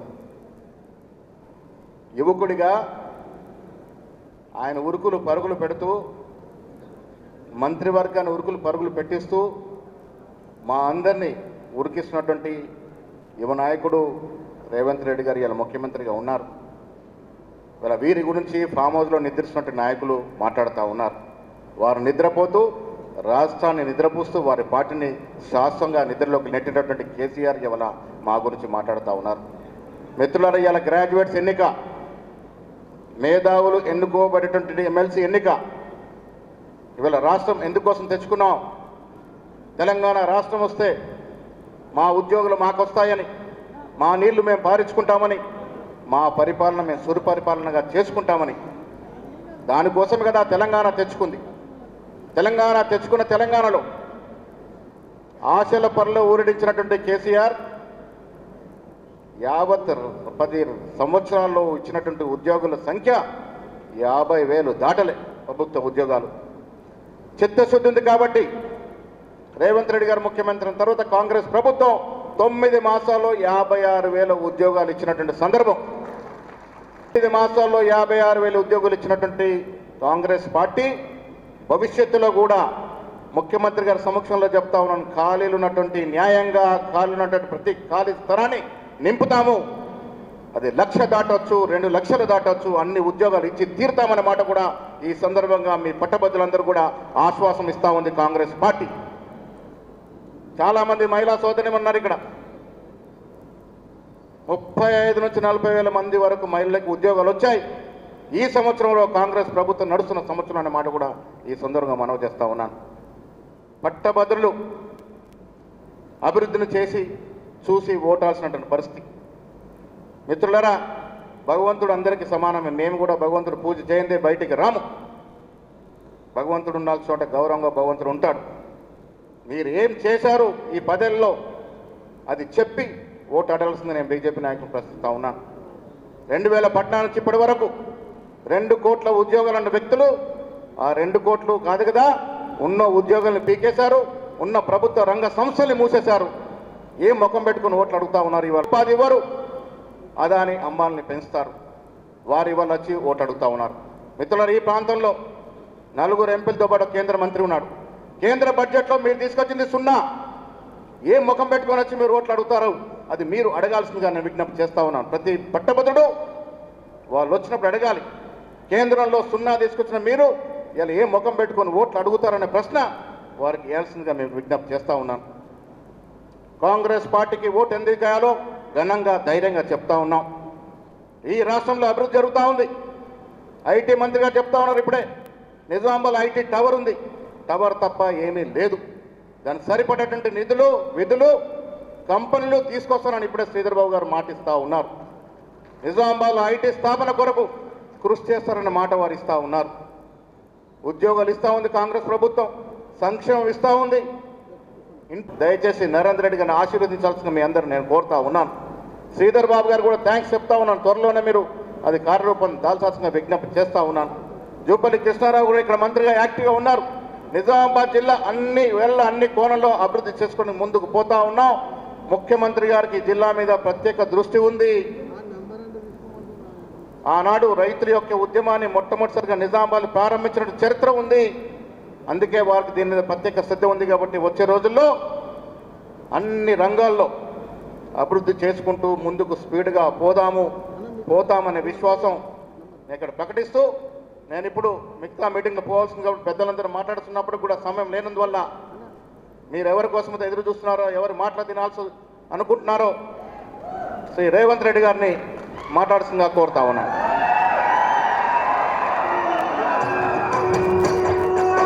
గట్టిగా మా సోదరి మనలు అంటలేరు. జై కాంగ్రెస్. మీరు ఉండండి, ఆడబిడ్డలే అనాలి. మీరు అందరు సైలెంట్గా ఉండండి. జై కాంగ్రెస్. ఉన్నారు మిత్రులారా,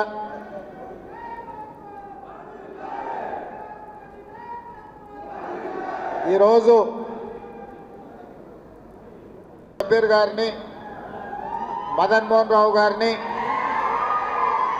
అదేవిధంగా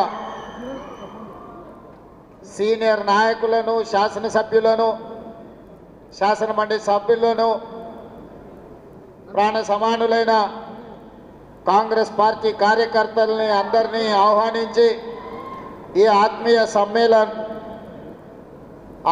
సమ్మేళనం ఏర్పాటు చేసి ఈరోజు మిమ్మల్ని అందరినీ కలవడానికి అవకాశం ఇచ్చినందుకు మనస్ఫూర్తిగా వారికి ధన్యవాదాలు తెలియజేస్తున్నా.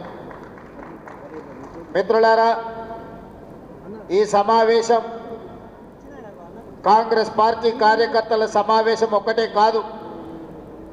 ఈ సమావేశం 4 కోట్ల తెలంగాణ ప్రజల యొక్క ఆలోచనలతో ఎన్నికైన ప్రజాప్రభుత్వం గత 15 నెలలుగా తీసుకున్న నిర్ణయాలు, పట్టభద్రులకు, నిరుద్యోగ యువకులకు ఉద్యోగ ఉపాధి అవకాశాలు కల్పించిన విధానం మీద ఈరోజు మనం చర్చించుకోవడానికి ఇక్కడ మనందరం సమావేశమైనాం. ఇవాళ నరేందర్ రెడ్డి గారిని కాంగ్రెస్ పార్టీ శాసనమండలి సభ్యుడిగా ఎన్నికల బరిలో దించింది అనంటే గతంలో ఈ స్థానానికి పెద్దలు జీవన్ రెడ్డి గారు ప్రాతినిధ్యం వహించారు. పెద్దలు జీవన్ రెడ్డి గారు ప్రాతినిధ్యం వహించిన ఈ శాసన మండలి ఎన్నికలలో నరేందర్ని ఈరోజు కాంగ్రెస్ పార్టీ అభ్యర్థిగా ప్రకటించింది అనంటే ఆదిలాబాద్, కరీంనగర్, నిజామాబాద్, మెదక్ జిల్లాలలో ఉండే పట్టభద్రుల సమస్యలనే కాదు, ఈ ప్రాంతంలో ఉండే నిరుద్యోగ యువకులతో పాటు రైతాంగ సమస్యల్ని కూడా చర్చించగలడు, ప్రభుత్వంతో మాట్లాడి పరిష్కరించగలడు, ప్రభుత్వానికి పట్టభద్రులకు మధ్యలో ఒక వారధిగా నిలబడతాడని చెప్పి ఈరోజు కాంగ్రెస్ పార్టీ వారిని అభ్యర్థిగా నిర్ణయించడం జరిగింది. ఇవాళ చాలామంది చాలా రూపాలలో చాలా అంశాల గురించి మాట్లాడుతున్నారు. ముఖ్యంగా ఈరోజు ఎన్నికలలో బీఆర్ఎస్, బీజేపీ ఏ రకంగా కుట్రలు కుతంత్రాలు చేసి కాంగ్రెస్ పార్టీని, ప్రభుత్వాన్ని బలహీనపరచాలని, కాంగ్రెస్ పార్టీని ఓడించాలని కుట్రలు చేస్తున్నారో ఈరోజు మీరందరూ కూడా ఆలోచన చేయండి. ఈరోజు ఒక పక్కన నరేంద్ర మోడీ గారు 12 సంవత్సరాలైంది దేశానికి ప్రధానమంత్రిగా బాధ్యత తీసుకొని 2 సంవత్సరాలు పరిపాలన చేసి ప్రజలు తిరస్కరిస్తే, ప్రజలు ఇక మీ అవసరం మాకు లేదు, మీకు తెలంగాణతో సంబంధం లేదు, పేరు బంధమే కాదు మీకు పేగు బంధం కూడా తెలంగాణ ప్రజలతో తెగిపోయింది, ఇక మీరు ఫామ్ హౌస్లో పండుకోండి అని చెప్పి వాళ్ళకి సెలవిచ్చారు. అందుకే చంద్రశేఖరరావు గారు ఈరోజు ఫామ్ హౌస్లో పడుకున్నాడు. అయినా ఈరోజు ప్రజలు తిరస్కరించిన కుట్రలు మాత్రం మానలేదు.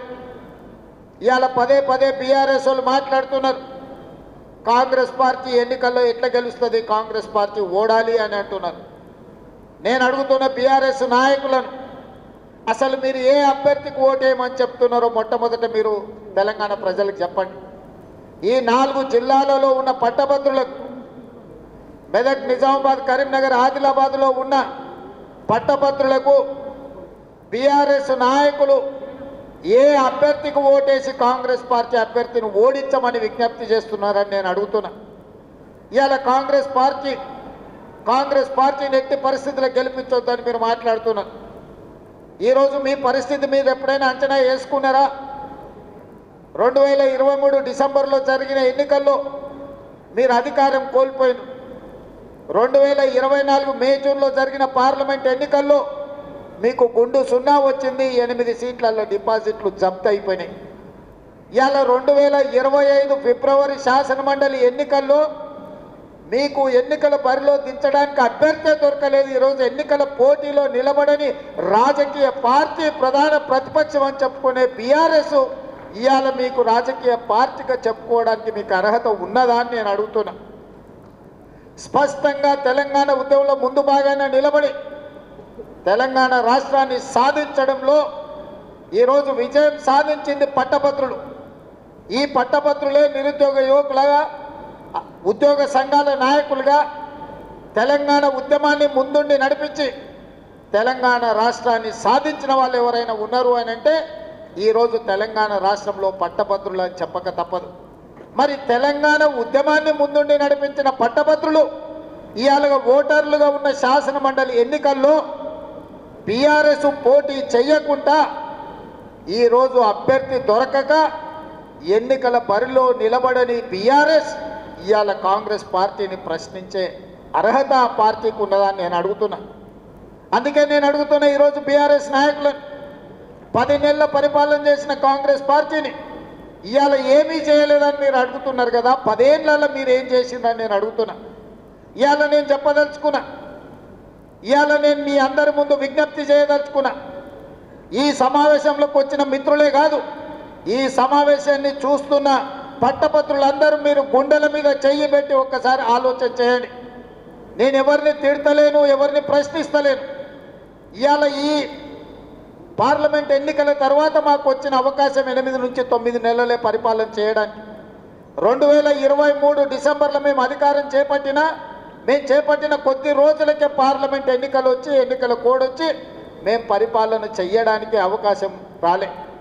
ఆ రోజు 5-6 నెలలు ఎన్నికల కోడ్తో పరిపాలన పట్టాలు ఎక్కలేదు. ఆ తర్వాత 8-9 నెలల్లోనే మేము పరిపాలన చేసింది. ఇవాళ నేను అడుగుతున్నా, మీరు గుండెల మీద చేయి పెట్టుకొని ఆలోచన చేయండి. నేను చెప్పినవి నిజమైతేనే కాంగ్రెస్ పార్టీని గెలిపించండి. ఈ ఎన్నికల్లో 10 సంవత్సరాల నుంచి తెలంగాణ ఉద్యమంలో నిరుద్యోగ సమస్య, ఎంతోమంది విద్యార్థులు ఆత్మహత్యలు చేసుకొని ఉద్యోగ నోటిఫికేషన్లు రాక అశోక్ నగర్లను, దిల్సుఖ్ నగర్లను, అమీర్పేట చౌరస్తాలను ఎప్పుడో 10-12 సంవత్సరాల క్రితం తల్లిదండ్రుల నుంచి తవ్వ ఖర్చులకు తీసుకొని జేబులో పైసలు పెట్టుకొని హైదరాబాద్కు పోయి కోచింగ్ సెంటర్లలో జాయిన్ అయితే 10 సంవత్సరాలు మీ జీవితం అంతా కోచింగ్ సెంటర్ల చుట్టూ తిరగడమే జరిగింది తప్ప ఉద్యోగ నోటిఫికేషన్లు వచ్చినాయా? వచ్చిన నోటిఫికేషన్ల ఫలితాలు ఇచ్చిండ్రా అని నేను అడుగుతున్నా. పోలీసు ఉద్యోగ నియామకాలు, టీచర్ల ఉద్యోగ నియామకాలు, డాక్టర్ల ఉద్యోగ నియామకాలు, పారామెడికల్ సిబ్బంది ఉద్యోగ నియామకాలు, నర్సుల నియామకాలు ఏవైనా టీఆర్ఎస్ పార్టీ నియామకాలు చేపట్టిందా? నోటిఫికేషన్ ఇవ్వరు. నోటిఫికేషన్ ఇస్తే వాళ్ళే కోర్టుల్లో కేసులు వేసి లిటిగేషన్లు పెట్టి కోచింగ్ సెంటర్లతో కుమ్ముక్కై పరీక్షలు పెట్టకుండా విద్యార్థులు రాయకుండా చేసి విద్యార్థులను కోచింగ్ సెంటర్లలో అశోక్ నగర్ చౌరస్తాల్లో, దిల్సుఖ్ నగర్ చౌరస్తాల్లో అనాథలుగా వాళ్ళను 10 సంవత్సరాలు తిప్పింది మీరు కాదా? మరి నేను వచ్చిన తర్వాత 11,000 మంది టీచర్ల నియామకాలు చేసింది నిజం కాదా? ఇవాళ టీచర్లను అడగండి. 15,000 మంది పోలీసులను నియమించిన మాట నిజం కాదా? 6,000 మెడికల్ సిబ్బందిని నియమించిన మాట వాస్తవం కాదా? ఇవాళ ఫైర్ ఇంజన్ డిపార్ట్మెంట్, ఇలా చెప్పుకుంటూ వెళ్తే ప్రతి డిపార్ట్మెంట్లో 55,163 ప్రభుత్వ ఉద్యోగ నియామకాలు చేపట్టింది నిజము కాదా? ఒకవేళ 55,163 మంది ఉద్యోగులకు మేము ఉద్యోగ నియామకాలు ఇచ్చుంటే మాకు ఈ ఎన్నికల్లో ఓటు వేయండి అని నేను అడుగుతున్నా. ఇవ్వకపోతే నాకు ఓటు వేయకండి. అదేవిధంగా టీచర్లు 10 ఏళ్ళు ప్రమోషన్లు లేవు, 10 ఏళ్ళు బదిలీలు లేవు. 35,000 మంది టీచర్లను బదిలీ చేసి 22,000 మంది టీచర్లకు ప్రమోషన్లు ఇచ్చి తండాలలో, గూడాలలో టీచర్లు లేకపోతే అక్కడ 11,000 మందిని నూతనంగా టీచర్లు నియమించి ఆ పాఠశాలల టీచర్లు నియమించిన మాట నిజం కాదా? ఇవాళ ఈ ట్రాన్స్ఫర్లైన 35,000 మంది టీచర్లు, ప్రమోషన్లు వచ్చిన 22,000 మంది టీచర్లను, కొత్తగా నియామకమైన 11,000 మంది టీచర్లను నేను అడుగుతున్నా. నేను చేసింది నిజమే అయితే మీ గుండెల మీద చేయి పెట్టుకొని ఒక్కసారి ఆలోచన చేసి రేవంత్ రెడ్డి చెప్పింది నిజమైతే పట్టభద్రుల ఎన్నికలలో నాకు ఓటు వేయండి. నేను చెప్పింది అబద్ధమైతే అవతలకు ఓటు వేయండి. ఇవాళ మన పిల్లలు చదువుకున్న, డిగ్రీలు, పీజీలు, పిహెచ్డి సర్టిఫికెట్లు తీసుకున్నా వాళ్ళకు టాలెంట్ తక్కువ ఉందని ఉద్యోగాలు రాకపోతే నిరుద్యోగులుగా బజార్లలో తిరుగుతుంటే ఇవాళ 65 ఐటీఐలలో చేరిన వాళ్ళకి సర్టిఫికెట్ వస్తుంది కానీ వాళ్ళకి టాలెంట్ లేకపోతే టాటా కంపెనీతోని మాట్లాడి 2,400 కోట్ల రూపాయలలో 2,100 కోట్ల రూపాయలు టాటా కంపెనీ పెట్టి ఈ 65 ఐటీఐలను అప్గ్రేడ్ చేసి అడ్వాన్స్డ్ టెక్నాలజీ సెంటర్లుగా తీర్చిదిద్దియాల మన పిల్లలకు టాలెంట్ పెంచాలి, సాంకేతిక నైపుణ్యం పెంచడానికి ముందుకెళ్తున్నాం. ఇది నిజమైతేనే, సాంకేతిక నైపుణ్యం పెంచితేనే టాటా కంపెనీతో మేము ఒప్పందం చేసి శిక్షణ ఇవ్వడమే కాదు, శిక్షణ ఇచ్చిన వాళ్లకు టాటా కంపెనీ ఉద్యోగాలు ఇస్తామని ఒప్పందం చేసుకున్న మాట నిజమైతే కాంగ్రెస్ పార్టీకి ఓటు వేయండి, లేకపోతే కాంగ్రెస్ పార్టీకి ఓటు వేయకండి అని నేను ఈ సందర్భంగా చెప్పదలుచుకున్నాను. అదేవిధంగా మన పిల్లలలో టాలెంట్ పెంచాలని యంగ్ ఇండియా స్కిల్స్ యూనివర్సిటీని ప్రారంభించి ఈ దేశంలోనే ఎక్కడ లేని విధంగా పబ్లిక్ ప్రైవేట్ పార్ట్నర్షిప్లో యూనివర్సిటీ చైర్పర్సన్గా Mahindra group of companies Anand మహీంద్రాను చైర్మన్గా పెట్టి పెద్ద పెద్ద కార్పొరేట్ కంపెనీల డైరెక్టర్లను బోర్డులో పెట్టి వేలాది మంది తెలంగాణ విద్యార్థులను అందులో చేర్చి వాళ్ళకి శిక్షణ ఇచ్చి వాళ్ళకి ఇవాళ ఉద్యోగాలు ఇవ్వాలి అని మనం ప్రయత్నం చేస్తున్నాం. యంగ్ ఇండియా స్కిల్స్ యూనివర్సిటీని నేను ప్రారంభించింది నిజమైతే మీరు కాంగ్రెస్ పార్టీకి ఓటు వేయండి అని చెప్పి నేను ఈ సందర్భంగా మిమ్మల్ని అడుగుతున్నాను. ఇదే కాదు, 140 కోట్ల జనాభా ఉన్న ఈ దేశం ఒలింపిక్స్లో ఒక గోల్డ్ మెడల్ తేలే. నేను సౌత్ కొరియా పోయినప్పుడు ఒక యూనివర్సిటీకి వెళ్ళిన, నేను 30 ఎకరాలలోనే ఉంది ఆ యూనివర్సిటీ. మీ నిజామాబాద్ యూనివర్సిటీ పోలిస్తే 100 ఎకరాలలో ఉండి ఉంటుంది. కానీ 140 కోట్ల జనాభా ఉన్న మనం ఒక్క గోల్డ్ మెడల్ కూడా ఒలింపిక్స్లో తేలే. అందుకే ఆ యూనివర్సిటీకి వెళ్తే 16 మెడల్స్ వచ్చినాయి. దేశం 36 మెడల్స్ కొడితే ఒక యూనివర్సిటీకి 16 మెడల్స్ వచ్చినాయి. ఒక అమ్మాయి ఆర్చరీలో 3 గోల్డ్ మెడల్స్ తీసుకొచ్చింది సౌత్ కొరియన్ యూనివర్సిటీలో. అక్కడ చూసిన తర్వాత ఈ దేశం జనాభా ఉన్నది కానీ ప్రపంచంతో పోటీ పడలేకపోతుందని తెలంగాణలో యంగ్ ఇండియా స్పోర్ట్స్ యూనివర్సిటీని ప్రారంభించాలి.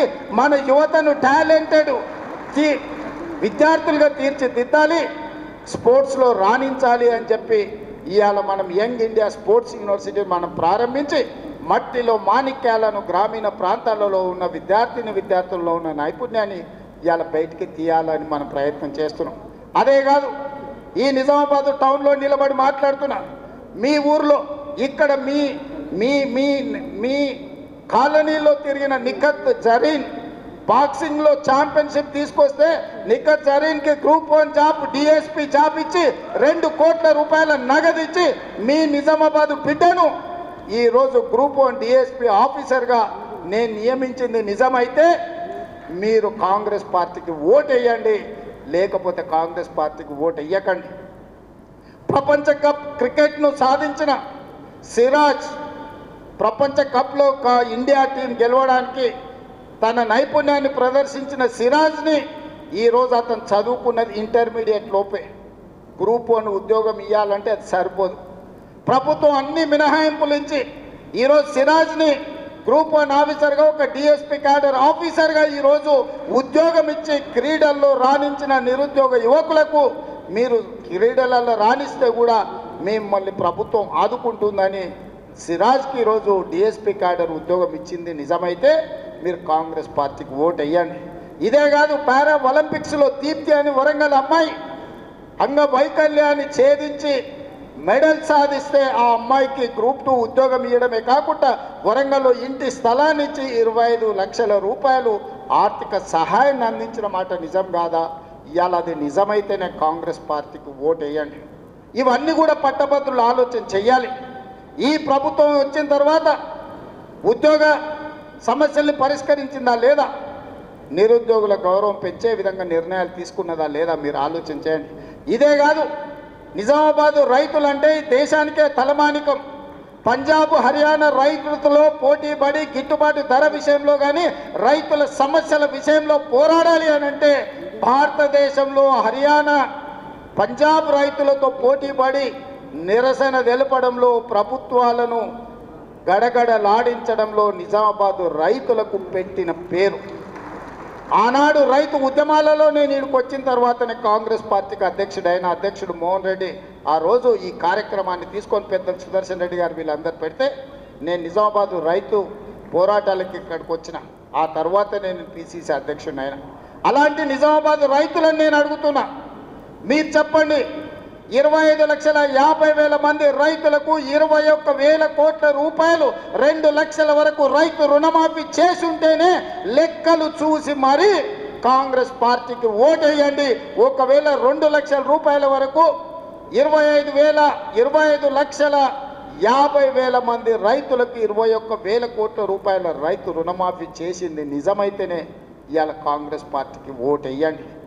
ఇదే కాదు, ఇవాళ రైతు భరోసాలో ప్రతి ఎకరాకు 6,000 చొప్పున సంవత్సరానికి 12,000 ఇవాళ రైతు భరోసా మీ ఖాతాలలో పడితేనే కాంగ్రెస్ పార్టీకి ఓటు వేయండి. ఇవాళ మీకు ఉచితంగా 24 గంటల కరెంట్ ఇస్తేనే కాంగ్రెస్ పార్టీకి ఓటు వేయండి. ఇవాళ శ్రీరామ్ సాగర్ అయినా నిజాం సాగర్ అయినా ఈ ప్రాంతంలో నీటి ప్రాజెక్టులను కట్టి ప్రజలకు అందుబాటులో తీసుకొచ్చి నీళ్లు తీసుకొచ్చి రైతులను ఆదుకున్నది కాంగ్రెస్ పార్టీ అయితేనే గుత్పా అలీసాగర్ లాంటి ప్రాజెక్టులను కాంగ్రెస్ పార్టీ ముందుకు తెచ్చింది కాబట్టి ఇవాళ నిజామాబాదులో పసిడి పంటలు పండుతున్నాయి. ఇవాళ మీ గిట్టుబాటు ధరల విషయంలో అదే కాదు, ఈ ప్రాంతంలో వడ్లు అత్యధికంగా పండిస్తారు. ఇవాళ మీరు ఆలోచన చేయండి, గుండెల మీద చేయి పెట్టుకొని ఆలోచన చేయండి. 500 రూపాయలు సన్న ఓట్లు పండించిన రైతులకు బోనస్ ఇచ్చుంటేనే కాంగ్రెస్ పార్టీకి ఓటు వేయండి, లేకపోతే నాకు ఓటు వేయకండి. మీరు ఆ ఓటు ఎవరికైనా వేసుకోండి. ఇవాళ సన్న ఓట్లు పండించిన రైతులకు 500 రూపాయల బోనస్ ఇచ్చింది మేము కాదా? మీరు ఒక్కసారి ఆలోచన చేయండి మిత్రులారా. ఇవాళ ఒక్కొక్కటిగా సమస్యల్ని పరిష్కరించుకుంటూ ఆర్థిక ఇబ్బందులను అధిగమించుకుంటూ ఈరోజు ముందుకు నడిపిస్తున్నది ప్రభుత్వం. ఆదాయం పడిపోయింది, అప్పులు పెరిగిపోయినాయి. 69,000 కోట్ల రూపాయలతో 2014లో చంద్రశేఖరరావు గారికి రాష్ట్రాన్ని అప్పచెప్తే 2024 తిరిగి మళ్ళీ కాంగ్రెస్కి అప్పచెప్పేటప్పటికి 7,11,000 కోట్ల రూపాయల అప్పులు చేసిండు చంద్రశేఖరరావు. ఆనాడు సంవత్సరానికి 6,500 కోట్ల రూపాయలు అప్పు చెల్లించేది ఉంటే ఈనాడు ప్రతి నెల 6,500 కోట్ల రూపాయలు నేను అప్పు చెల్లిస్తున్న సంవత్సరానికి 75,000 కోట్లు ఈరోజు కేసీఆర్ చేసిన అప్పులకు అసలు మిత్తి నేను కడుతున్నా. ఈ సంవత్సరం మొత్తం 75,000 కోట్ల రూపాయలు కట్టిన. ఈయన తెచ్చిన అప్పులకు అసలు మిత్తి కట్టడానికి నేను కొత్త అప్పులు చేయాల్సి వచ్చింది.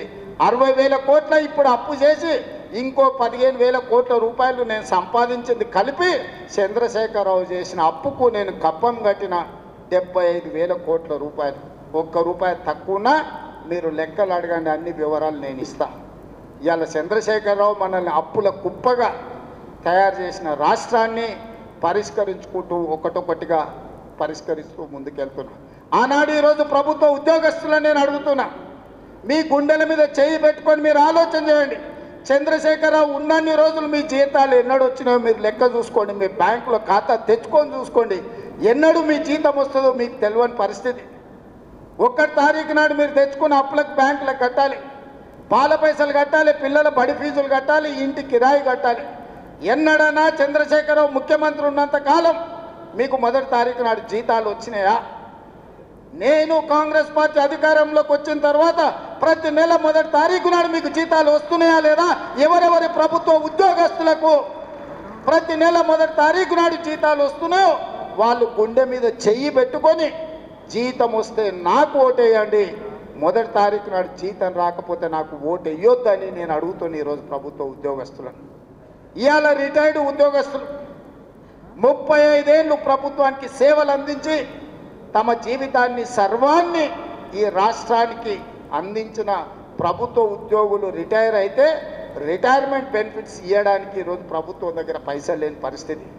రిటైర్డ్ ఉద్యోగస్తులకు 8,000 కోట్ల రూపాయలు బకాయిలు పెట్టి చంద్రశేఖరరావు బకాసురులాగా పారిపోతే ఇవాళ 8,000 కోట్లు తీర్చడానికి ఇవాళ నా నడుము వంగిపోతుంది. ఇవాళ 8,000 కోట్ల రూపాయలు రిటైర్డ్ ఉద్యోగస్తుల బెనిఫిట్స్ ఇవ్వాలి అంటే ఒక ఆయన వస్తాడు, బిడ్డ పెన్లు ఉంది సార్, వెడ్డింగ్ కార్డు చూపించి నా బిడ్డకి పెన్లు ఉంది, ఎట్లన్నా నా బెనిఫిట్స్ సార్, నేను దాచుకున్నవే కదా అని ఒక ఆయన అంటాడు. ఇంకొక ఆయన వస్తాడు, హాస్పిటల్లో నా కిడ్నీ ఆపరేషన్ ఉంది సార్, నా లివర్ ఆపరేషన్ ఉంది సార్, నా డబ్బులు ఎట్లన్నా ఇవ్వండి సార్ అంటారు. ఇది మా సొమ్ము కాదు, అది వాస్తవంగా వాళ్ళు దాచుకున్న సొమ్ము. వాళ్ళ సొంతం కష్టపడి 35 ఏళ్ళు ప్రభుత్వం దగ్గర దాచిపెట్టుకున్న సొమ్ము మొత్తం ఖతం బట్టి ఖజానా ఖాళీ చేసి ఫామ్ హౌస్లో పోయి ఆయన బోర్ల బొక్కల పండుకుంటే ఈ రిటైర్డ్ ఉద్యోగుల బెనిఫిట్స్ ఇవ్వడానికి నెలకు 300-400 కోట్లు ఇవ్వాలంటేనే నాకు గగనమైన పరిస్థితి. ఇవాళ నేను రిటైర్డ్ ఉద్యోగస్తులను అడుగుతున్నా, మీకు నిజంగానే చంద్రశేఖరరావు సరైన సమయంలో చెల్లించుంటే మీకు ఇన్ని కష్టాలు వస్తుండేనా? ఇవాళ అట్లాంటి చంద్రశేఖరరావు మోసం చేసిపోతే ప్రతి నెల నేను ఇవ్వడానికి ప్రయత్నం చేస్తున్నా. రాబోయే సంవత్సరంలో అవసరమైతే నెలకు 1000 కోట్ల లాగా మీ బకాయిలు చెల్లించి మీ సమస్యలు పరిష్కరించే బాధ్యత నాది. మీరు నమ్మితే నాకు ఓటేయండి, మీరు నమ్మకపోతే మీరు ఇంకెవరికైనా ఓటేయండి. ఒక మాట ఇస్తే మాటకు నిలబడే ప్రభుత్వం కాంగ్రెస్ పార్టీ. మాట ఇచ్చిన సోనియమ్మ తెలంగాణ రాష్ట్రం ఇచ్చింది, మాట ఇచ్చిన రాహుల్ గాంధీ ఇవాళ బీసీ కులగణన చేస్తున్నాడు, మాదిగ వర్గీకరణ చేస్తున్నాడు. ఇవాళ నేను అడుగుతున్న మా బలైన వర్గాలను, చాలామంది చాలా మాటలు మాట్లాడుతున్నారు. ఇక బండి సంజయ్ గురించి అయితే అంతు పొంతు లేదు, ఆకాశం అంతా ఎగిరి తుక్కుతున్నాడు ఆయన. బండి సంజయ్ గారు నాకంటే బడా బీసీనే లేడు, నేను మా మోడీ ప్రపంచంలోనే బడా బీసీలం అంటున్నాడు. బడా బీసీలైన మోడీని బండి సంజయ్ నేను అడుగుతున్నా, 12 ఏళ్ల నుంచి మీరే కదా ప్రధానమంత్రి, మీ ప్రభుత్వం ఉంది కదా, ఎందుకు 2021లో జనగణన చెయ్యలేదు, జనగణనలో కులగణన ఎందుకు చేర్చలేదని నేను బండి సంజయ్ని మోడీ గారిని నేను అడుగుతున్నా. ఇవాళ ఇక్కడ ఉన్న ఈ సమావేశాన్ని చూస్తున్న మా బలైన వర్గాల మిత్రులను నేను అడుగుతున్నా, మీరు గుండెల మీద చేసుకొని చెప్పండి, 100 ఏళ్ల నుంచి మీ కులగణన జరగకపోతే మీ సోదరుడు రేవంత్ రెడ్డి ముఖ్యమంత్రి అయిన తర్వాత నెల రోజుల్లోనే మీ 100 ఏళ్ల సమస్యను సంవత్సరం లోపల ఇవాళ కులగణన చేసి లెక్కలు మీ ముందల పెట్టినా లేదా? నిజం చెప్పండి, మీ కులగణన 100 ఏళ్ల సమస్యను నేను పరిష్కరిస్తే నాకు ఓటేయండి, 12 ఏళ్ల బండి సంజయ్ మోడీ పరిష్కరిస్తే మోడీకి ఓటేయండి అని చెప్పి మా బీసీ సోదరులను నేను అడుగుతున్నా. ఇవాళ లెక్కలు తేల్చి మీకోసం అందరితో నేను కొట్లాడుతున్నా.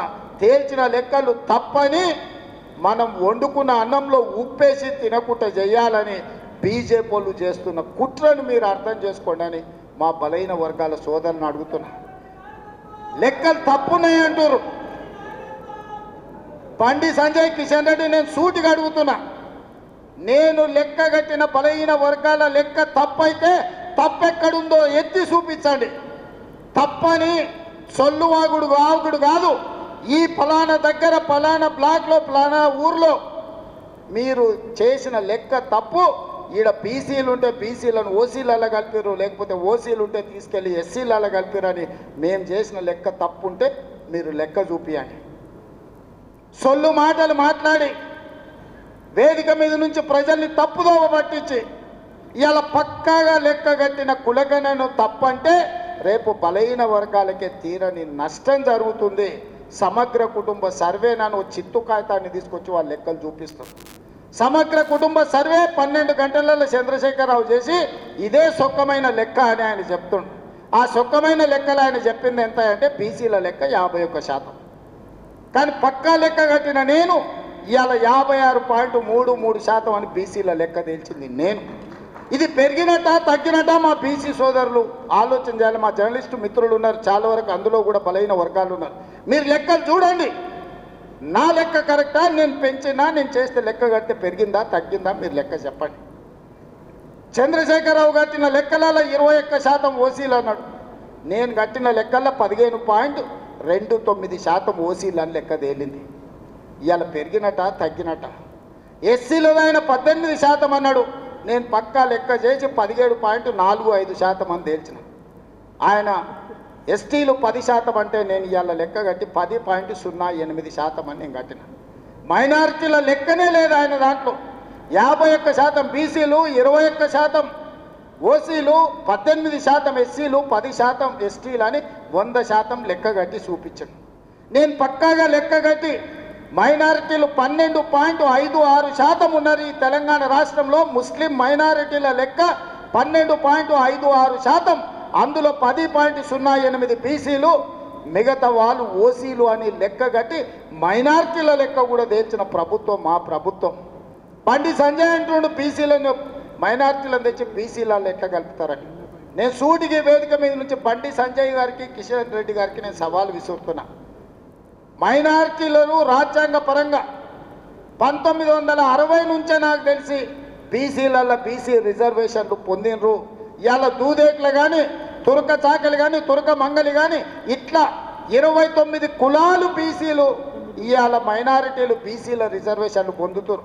అంతెందుకు కిషన్ రెడ్డి బండి సంజయ్ సిద్ధంగా ఉంటే గుజరాత్ రాష్ట్రానికి నేను టీములను తీసుకెళ్తా. నరేంద్ర మోడీ గారు 12-13 ఏళ్ళు ముఖ్యమంత్రి ఉన్న గుజరాత్లో ఇవాళ ముస్లింలు 29 కులాలు బీసీ రిజర్వేషన్లు అనుభవిస్తున్నారు. ఇవాళ బీసీ రిజర్వేషన్లలో ముస్లింలు గుజరాత్లో ఉన్నారు. ఇవాళ ముస్లిం బీసీలు మధ్యప్రదేశ్ బీజేపీ ప్రభుత్వంలో ఉన్నారు. మహారాష్ట్ర బీజేపీ ప్రభుత్వంలో ఇవాళ ముస్లిం బీసీ రిజర్వేషన్లు అనుభవిస్తున్నారు. బీహార్లో మీ పొత్తుల ప్రభుత్వంలో ముస్లిం బీసీలు రిజర్వేషన్లు ఇవాళ పొందుతున్నారు. ఇవన్నీ నిజం కాదా? నిజ నిర్ధారణ కమిటీని రాష్ట్రాలకు పంపిద్దాం.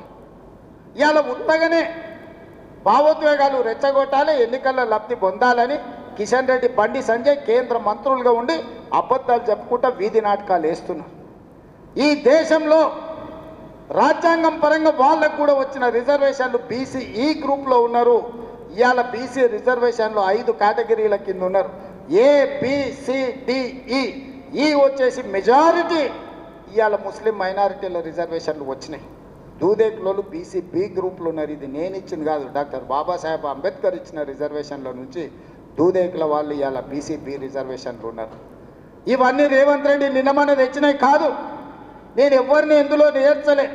ఎవరు ఎందులో ఉండరో రాజ్యాంగం పరంగా ఎవరెవరికి అధికారం వచ్చిందో వాళ్ళు లెక్కలు కట్టి లెక్కలు మాత్రమే నేను చెప్పిన. నేను ఎవరిని ఓసీలు ఉన్నోళ్ళని బీసీలు వేయలే, బీసీలు ఉన్నోళ్ళని ఎస్సీలలో వేయలే, ఎస్సీలు ఉన్నోళ్ళని ఎస్టీలలో వేయాలి. వీళ్ళందరినీ తీసుకొచ్చి ఓసీలలో కలపలే. ఉన్నోళ్ళు ఉన్నట్టు వివరాలు ఇచ్చినట్టు లెక్క కట్టి ఈ రాష్ట్రంలో జనాభా ఇంత ఉన్నారని 100 ఏళ్ల నుంచి బలహీన వర్గాలు మా లెక్క ఎంతో మాకు చెప్పండి అని అడుగుతుంటే ఆ సమస్యకు నేను పరిష్కారం చూపించిన. అందుకే ఇవాళ మా బలహీన వర్గాల సోదరులు నేను అడుగుతున్నా, మీరు గుండెల మీద చెయ్యి పెట్టుకొని ఆలోచన చేయండి.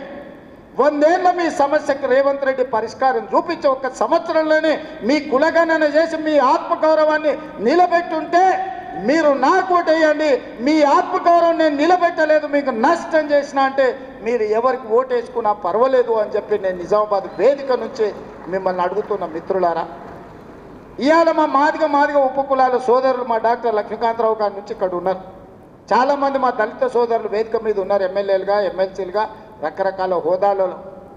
ఇవాళ నేను అడుగుతున్న 30 ఏళ్ళ నుంచి మీరు కొట్లాడని రోజు లేదు, మీరు త్యాగం చేయని రోజు లేదు.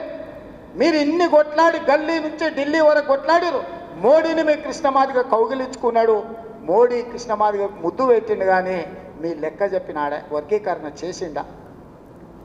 ఇవాళ నేను అడుగుతున్న మా మాదిగ ఉపకులాల సోదరులను, 30 ఏళ్ళ మీ సమస్యను మాదిగ ఉపకులాల వర్గీకరణ చేసి లెక్క కట్టి ఎవరికి ఎంత ఇవ్వాలో అంత చట్టం చేసి మంత్రివర్గంలో ఆమోదిస్తే ఇవాళ మా మాదిగ సోదరులు మాదిగ ఉపకులాలు కొంతమందికి కష్టం ఉండొచ్చు, కొంతమందికి నష్టం ఉండొచ్చు, కొంతమందికి ఇష్టం ఉండొచ్చు, కానీ సుప్రీంకోర్టు ఇచ్చిన జడ్జిమెంట్ ప్రకారం ఎస్సీ ఉపకులాల వర్గీకరణ చేసింది నేను కాదా?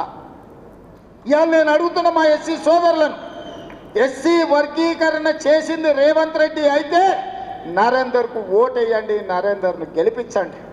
ఇవాళ నేను చెయ్యలేదు అంటే మోడీ మీకు చేసిందంటే మోడీకి ఓటేయండి. 12 ఏళ్ళు ప్రధానమంత్రిగా ఉన్న నరేంద్ర మోడీ కృష్ణమాదిగను కౌగిలించుకున్నాడు, కానీ మీ వర్గీకరణ సమస్యకు పరిష్కారం చూపించిండా అని నేను అడుగుతున్నా. మరి సమస్యకు పరిష్కారం చూపించిన నా వైపు నిలబడతారా, మీ సమస్యను జటిలం చేసిన బీజేపీ వైపు నిలబడతారా? మీరు ఆలోచన చేయండి అని మా మాదిగ సోదరులు ఉపకులాల సోదరులను మా దళిత సోదరులను నేను అడుగుతున్నా. మిత్రులారా, ఇవాళ ఆలోచన చేయండి. 10 నెలల్లో నేను చేసిన పనులను మీరు లెక్క కట్టండి. 12 ఏళ్ళు నరేంద్ర మోడీ పరిపాలనను, 10 ఏళ్ళు చంద్రశేఖరరావు పరిపాలనను మీరు అంచనా వేయండి. ఇవాళ ఈ సమస్యలన్నిటిని దృష్టిలో పెట్టుకొని ఇవాళ నాకు అండగా నిలబడడానికి, నాకు తోడుగా ఉండడానికి శాసన మండలిలో మీ పట్టభద్రుల సమస్యల్ని ప్రస్తావించడమే కాదు, ప్రభుత్వం దృష్టికి తీసుకొచ్చి బాజాబ్తా ముఖ్యమంత్రి దగ్గరికి నరేందర్ రెడ్డి కాగితం పట్టుకొని మిమ్మల్ని చేయి పట్టుకొని వచ్చి మీ సమస్యలు పరిష్కరిస్తాడు. ఇవాళ మీ చేయి పట్టుకొని మీ సమస్యలు పరిష్కరించేటోడు మీ ఎమ్మెల్సీ కావాలన్నా, మీరు ఓటేసిన తర్వాత దొంగకు దొరకకుండా తుపాకీ గుండుకు అందకుండా పోయేటోడు మీకు ఎమ్మెల్సీ కావాలన్నా? మీరు ఆలోచన చేయండి మిత్రులారా. ఇవాళ మీరు ఆలోచన చేయండి. ఈ ఓట్లు ఆషామాషి ఓట్లు కాదు. ఒక ఎమ్మెల్సీ గెలుపు ఓటమితోని, ఎమ్మెల్సీలతోని ప్రభుత్వానికి ప్రభుత్వం మనగడికి ఏం ప్రమాదం లేదు. నరేందర్ గెలిచినా గెలవకపోయినా నా ప్రభుత్వానికి వచ్చిన ప్రమాదం ఏం లేదు. కానీ నరేందర్ రెడ్డి ఓడిపోతే మీ సమస్యలు పరిష్కరించేవాడు, మీ తరఫున మాట్లాడేవాడు, మీ తరఫున ఈ ప్రభుత్వంతో చర్చించేవాడు లేకుండా పోతాడు. అది మీకే నష్టం జరుగుతుంది తప్ప మీకు లాభం చేకూర్చదని చెప్పి నేను ఈ సందర్భంగా తెలియజేస్తున్నాను. మీ సమస్యలకు శాశ్వత పరిష్కారం చూపించాల్సింది తెలంగాణ రాష్ట్ర ప్రభుత్వం. తెలంగాణ రాష్ట్ర ప్రభుత్వంతో చర్చించాల్సింది మిత్రుడు నరేందర్ రెడ్డి. నరేందర్ రెడ్డికి ఓటేసినప్పుడే మీ సమస్యలకు పరిష్కారం దొరుకుతుంది అని చెప్పి నేను ఈ సందర్భంగా తెలియజేస్తున్నాను. అంతెందుకు ఇక్కడ మీడియా మిత్రులు ఉన్నారు, హైదరాబాద్లో ఉన్న వాళ్ళని అడగండి. ఆనాడు రాజశేఖర రెడ్డి గారు ఉన్నప్పుడు జర్నలిస్టులకు ఇళ్ల పట్టాలు ఇచ్చాడు. 10 ఏళ్ళు చంద్రశేఖరరావు మీ ఇళ్ల పట్టాలన్నా మీ భూమి ఏడుందో చూపించినాడా, మీ కాగితమని ఇచ్చాడా? నేను వచ్చిన తర్వాత మిమ్మల్ని అందరినీ పిలిచి రవీంద్ర భారతిలో 1000 కుటుంబాలను మిమ్మల్ని పిలిచి మీకు భోజనం పెట్టి మీ ఇండ్ల పట్టాలు మీ భూమికి అప్పచెప్పింది నేను కాదా? 10 ఏళ్ళు చంద్రశేఖరరావు మీ ఇండ్ల పట్టాల గురించి కాదు, మీ ఆరోగ్య భద్రత కార్డు గురించి కూడా ఇవ్వలే. కోవిడ్లో మీ జర్నలిస్టులు చచ్చిపోతే పట్టించుకున్న పాపాన వల్లే ఢిల్లీలో ఉన్న మీ జర్నలిస్టులకు ఆరోగ్య భద్రత కార్డు కూడా ఇవ్వకపోతే జర్నలిస్టుల సమస్యలు పరిష్కరించాలని మిమ్మల్ని పిలిచి మాట్లాడి మీ భూమి మీకు అప్పచెప్పింది నేను కాదా మిత్రులారా? ఇన్ని పనులు 10 నెలల్లో నేను చేస్తే ఏమి చేయలేదు రేవంత్ రెడ్డి అని బండి సంజయ్, కేటీఆర్ ఇద్దరు కలిసి నోటుకొచ్చింది మాట్లాడుతున్నారు. ఎన్నికల్లో పోటీ చేయను అని అసలు మాట్లాడే అర్హత ఉందా అని నేను అడుగుతున్నాను. మొదట్లో అధికారం బాయ్, రెండోసారి డిపాజిట్లు బాయ్, మూడోసారి నీకు అభ్యర్థి దొరకకపోయా కేటీఆర్. ఇంకా నువ్వేంది నువ్వు మాట్లాడేది? నువ్వు మాట్లాడేది ఏంది? నీకున్న అర్హత ఏంది? తెలంగాణ సమాజం నిన్ను ఎప్పుడో బహిష్కరించింది. తెలంగాణ సమాజంలో నువ్వు మనిషివే కాదు, నువ్వు ఓటర్ లిస్టులో లేనే లేవు, ఈ లెక్కలలోనే లేవు. నువ్వు లెక్కలలో ఉంటే ఎన్నికల్లో పోటీ చేసి ఉండేటోని. ఇవాళ బండి సంజయ్ అంటూ కేసీఆర్ కేటీఆర్ని ఎందుకు అరెస్ట్ చేస్తలేవని నేను అడుగుతున్న. బండి సంజయ్ని నువ్వు కేంద్ర హోంశాఖ సహాయ మంత్రివి కదా, టెలిఫోన్ ట్యాపింగ్లో ప్రభాకరరావు, శ్రవణ్ రావు అమెరికాకు పారిపోతే పట్టుకరమని రెడ్ కార్నర్ నోటీస్ ఇప్పించి కేంద్ర ప్రభుత్వానికి పంపిస్తే ఆ కాగితం సంఖ్యలో పెట్టుకొని బీఆర్ఎస్లతో బేరం చేసుకోరు. ఈ ఎమ్మెల్సీ ఎన్నికల్లో మాకు మద్దతు ఇస్తే ప్రభాకర్ రావును, శ్రవణ్ రావును మేము పట్టుకరాము, లేకపోతే వాళ్ళని పట్టుకొస్తే మిమ్మల్ని కూడా బొక్కలేస్తాడు రేవంత్ రెడ్డి అని మీరు అడ్డం పడ్డది మీరు కాదా? ఇవాళ కేసీఆర్, హరీష్ను, కేటీఆర్ను టెలిఫోన్ ట్యాపింగ్ కేసులో అరెస్టు కాకుండా అడ్డుకుంటున్నదే కిషన్ రెడ్డి, బండి సంజయ్. ఎందుకంటే ప్రభాకర్ రావును, శ్రవణ్ రావును విదేశాల నుంచి ఇక్కడికి రప్పిస్తే 48 గంటలలో ఇలా బండారం బయటపడుతుంది, అందరిని తీసుకుపోయి చెర్లపల్లి జైల్లో పెడతామని చెప్పి ఈ కాగితం అడ్డం పెట్టి బ్లాక్మెయిల్ చేసి ఎన్నికల్లో పరోక్షంగా వాళ్ళ మద్దతు తీసుకుంటున్నది బీజేపీ వాళ్ళు కాదా అని చెప్పి నేను ఈ సందర్భంగా అడుగుతున్నా. బండి సంజయ్ గారు, నీకు చిత్తశుద్ధి ఉంటే మేము గొర్రెల స్కామ్ కింద ఏసీబీలో కేసు కట్టి మేము విచారణ చేస్తే ఫైళ్ళన్నీ మీ ఈడీ వాళ్ళు తీసుకుపోయారు. ఈడీ వాళ్ళు ఎందుకు ఈ గొర్రెల స్కామ్లో టీఆర్ఎస్ వాళ్ళని ఒక్కరిని కూడా అరెస్ట్ చేయలే? ఈ కార్ రేసుల్లో విదేశీ కార్ల పోటీలలో కోట్ల రూపాయలు కేటీఆర్ విదేశాలకు తరలించిన నేను కేసు కడితే ఎంబడే ఈడీ వాళ్ళు వచ్చి ఆ ఫైల్ అంతా తీసుకుపోయాను. ఎందుకు ఈ కార్ రేసుల్లో కేటీఆర్ను ఈడీ వాళ్ళు అరెస్ట్ చేయలేదని నేను అడుగుతున్నా. టెలిఫోన్ ట్యాపింగ్లో ప్రభాకర్ రావును నిన్న మనం టీవీలలో చూస్తున్నాం. ట్రంప్ ఆ ప్రెసిడెంట్ కాగానే అమెరికాలో ఉన్న భారతీయులందరినీ అక్రమ వలసదారులని కాళ్లకు బేడీలేసి తీసుకొచ్చి దేశంలో ప్రత్యేక విమానంలో దించిపోతున్నాడు. మరి అక్రమంగా ఉన్న ప్రభాకర్ రావును, శ్రవణ్ రావును ప్రభుత్వం మేము ఫిర్యాదు చేసిన వాళ్ళని ఎందుకు తెస్తలేరు? ఎందుకు మోడీ లేఖ రాస్తలేడు? ఎందుకు కేంద్ర హోంశాఖనే చేయాల్సింది పని? దానికి మంత్రిగా ఉన్నది బండి సంజయ్ గారే కదా. నేను సూటిగా అడుగుతున్న, ప్రభాకర్ రావును, శ్రవణ్ రావును ఎప్పటి లోపల విదేశాల నుంచి నువ్వు రప్పిస్తావు? బండి సంజయ్ 4 కోట్ల తెలంగాణ ప్రజలకు చెప్పు, వాళ్ళని తెచ్చిన 48 గంటల్లో ఇవాళ టీఆర్ఎస్ నాయకులను లోపల వేయకపోతే బొక్కలు పెట్టకపోతే చూడని నేను అడుగుతున్నా. ఇవాళ ట్యాపింగ్ చేసిన దొంగల్ని అమెరికాలో దాచిపెట్టి మీరు ఢిల్లీకి పిలుచుకొని సీకట్ల హరీష్ రావుతో, కేటీఆర్తో మాట్లాడి ఒప్పందాలు చేసుకున్నది మీరు. ఇవాళ మీరా మా గురించి మాట్లాడేది? ఇవాళ టెలిఫోన్ ట్యాపింగ్ లీడ్ ఉన్న వాళ్ళందరినీ 10 నెలలు అయింది లోపలేసి. నిన్న మన బెయిల్ వచ్చింది. ప్రణీత్ రావుకు, రాధాకిషన్ రావుకు, ఇట్లా చాలామందిని దొరికినట్టే చెంచల్గూడ జైర్లపల్లిలో వేస్తే 10 నెలల తర్వాత నిన్న మన బెయిల్ వచ్చింది. హరీష్ రావు మీద కేసు పెడితే హరీష్ రావు కోర్టుకు పోయి కోర్టులో ఇవాళ ఆర్డర్ తీసుకొచ్చిండు, అరెస్ట్ చేస్తామని. నన్ను అరెస్టు చేయొద్దని హరీష్ రావు కోర్టు నుంచి ఆర్డర్ తెచ్చుకున్నాడు. మరి బండి సంజయ్ గారు నీ శాఖలో ఉన్న నీ శాఖకే అమెరికా గవర్నమెంట్కు రాసి రప్పించాల్సిన ప్రభాకర్ రావును శ్రవణ్ రావును ఎప్పుడు తెస్తామని నేను అడుగుతున్నా. గొర్రెల పెంపకానికి సంబంధించి ఈడీ దగ్గర ఉన్న విచారణలో బీఆర్ఎస్ నాయకులను ఎప్పుడు అరెస్ట్ చేస్తామని నేను అడుగుతున్నా. ఈ కార్ రేసులో కేటీఆర్ కోట్ల రూపాయలు లండన్ కంపెనీకి పంపించండు కదా, ఆ కేసు మీ ఈడీ దగ్గరనే ఉంది, ఎప్పుడు కేటీఆర్ని అరెస్ట్ చేస్తామని నేను అడుగుతున్నా. నిన్న మన కేటీఆర్ హరీష్ ఎన్నిసార్లు ఢిల్లీకి పోయినరో చూడండి. వాళ్ళ ప్రభుత్వం ఉన్నప్పుడు ఎప్పుడు పోలే, కేంద్ర ప్రభుత్వాన్ని ఏం అడగలే. ఇవాళ ప్రభుత్వం మనం ఉంది, ఇవాళ ఆల్వై బీజేపీలను కలిసి కాగితాలు ఇస్తున్నారు మా రాష్ట్రానికి నిధులు ఇవ్వండి అని. ఇంత అర్థం కాదా ఆయన? ఓ కాగితం చూపించి ఓ మాట మాట్లాడుకొని వచ్చి ఇవన్నీ ఏషాలు అర్థం అవుతలేదా?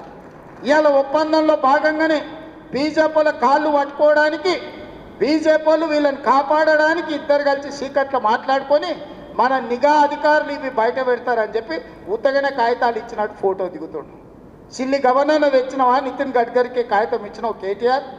హరీష్ రావు పోయి కలిసి వచ్చిండు, కేంద్రంలో ఉండే వాళ్ళని ఏమన్నా తెచ్చిండా? ప్రభుత్వంలో మమ్మల్ని అడిగిన ఏమన్నా నిధులు తీసుకురావాలని ఏమన్నా అడగాలా అని? తెలంగాణ రాష్ట్ర ప్రభుత్వానికి నిధులు తెచ్చేది ఉంటే మాతోని కదా కలిసి రావాల్సింది. మీరిద్దరు ఏంది కలుసుకునేది సీకట్లా? ఈడ ప్రభుత్వం ఉన్నది మాది కదా, మమ్మల్ని కదా అడగాల్సింది. ఏ నిధులు దేంట్లో రావాలి, దేంట్లో బకాయి ఉన్నాయి, ఎవరిని అడగాలని మమ్మల్ని అడగకుండా మీరిద్దరు కలిసి మాట్లాడుకొని సత్రం భోజనానికి నెల్లూరు పెద్దారెడ్డి రికమెండేషన్ అన్నాడు అంటే వెనకట్టుకోవడం. సత్రంలో పెట్టేదే ఉచిత భోజనం, దానికి నెల్లూరు పెద్దారెడ్డి పెద్ద లేఖ రాసినట, మా ఫలానా మనిషి వస్తున్నాడు ఆయనకు ఉచితంగా భోజనం పెట్టురని. నెల్లూరు పెద్దారెడ్డి లేఖ రాకపోతే సత్రంలో ఉచితంగా భోజనం పెట్టరా? ఇవాళ రాష్ట్రానికి వచ్చే నిధులకు రోజు నేను ఢిల్లీతో కొట్లాడుతూనే ఉంటే నేను పోయేస్తూనే ఉంటే నేను తెచ్చేది నేను తెస్తా. నీ ఉద్దర పెత్తనం ఎందుకు కేటీఆర్ హరీష్ రావు అని నేను అడుగుతున్నా. ఇవాళ మీరు ఆలోచన చేయండి దీని కుట్ర. ఇవాళ ఎందుకు బీఆర్ఎస్ ఎన్నికల్లో పోటీ చేయలేదు? ఎన్నికల్లో పోటీ చేయనప్పుడు వాళ్ళు ఈ ఓట్లు ఎవరికి ఏమంటారు? ఇవాళ ఆదిలాబాద్, నిజామాబాద్, కరీంనగర్, మెదక్లో టీఆర్ఎస్కి అసలు పట్టభద్రుల ఓట్లే లేవా? మీ ఓట్లు ఎవరికో చెప్పండి. మీరు ఎవరి పక్కన నించుంటారో చెప్పండి. మీరు మోడీని ఓడగొట్టమంటుండ్రా, లేకపోతే రేవంత్ రెడ్డిని ఓడగొట్టమంటుండ్రా, లేకపోతే వీళ్ళిద్దరిని ఓడగొట్టి మూడో అభ్యర్థిని గెలిపించామంటే ఎవరు మీ అభ్యర్థి అని నేను అడుగుతున్నా. ఎన్నికల్లో అభ్యర్థి పెట్టలేని దిక్కుమాలిన పార్టీ ఇవాళ రాజకీయాల గురించి మాట్లాడే అర్హత మీకుందా? ఆయన అసెంబ్లీకి రాడు, ఈ ఎన్నికల్లో పోటీ చేయడు. ఇక మునగాడు అంటాడు ఉప ఎన్నికలు వస్తే మా తడాక చూపిస్తామని. ఉన్న ఎన్నికల్లో అభ్యర్థి పెట్టలేని మీ బోడి పార్టీ బీఆర్ఎస్ ఉప ఎన్నికల్లో ఏందో చేస్తారంట. పార్టీ మారినోళ్ళ గురించి ఉప ఎన్నికలు వస్తే అందులో మేము గెలుస్తామని. 10 ఏళ్ళు 29 మంది ఎమ్మెల్యేలను, 20 మంది ఎమ్మెల్సీలను, 4-5 ఎంపీలను తీసుకున్నాడు చంద్రశేఖరరావు. అవునా?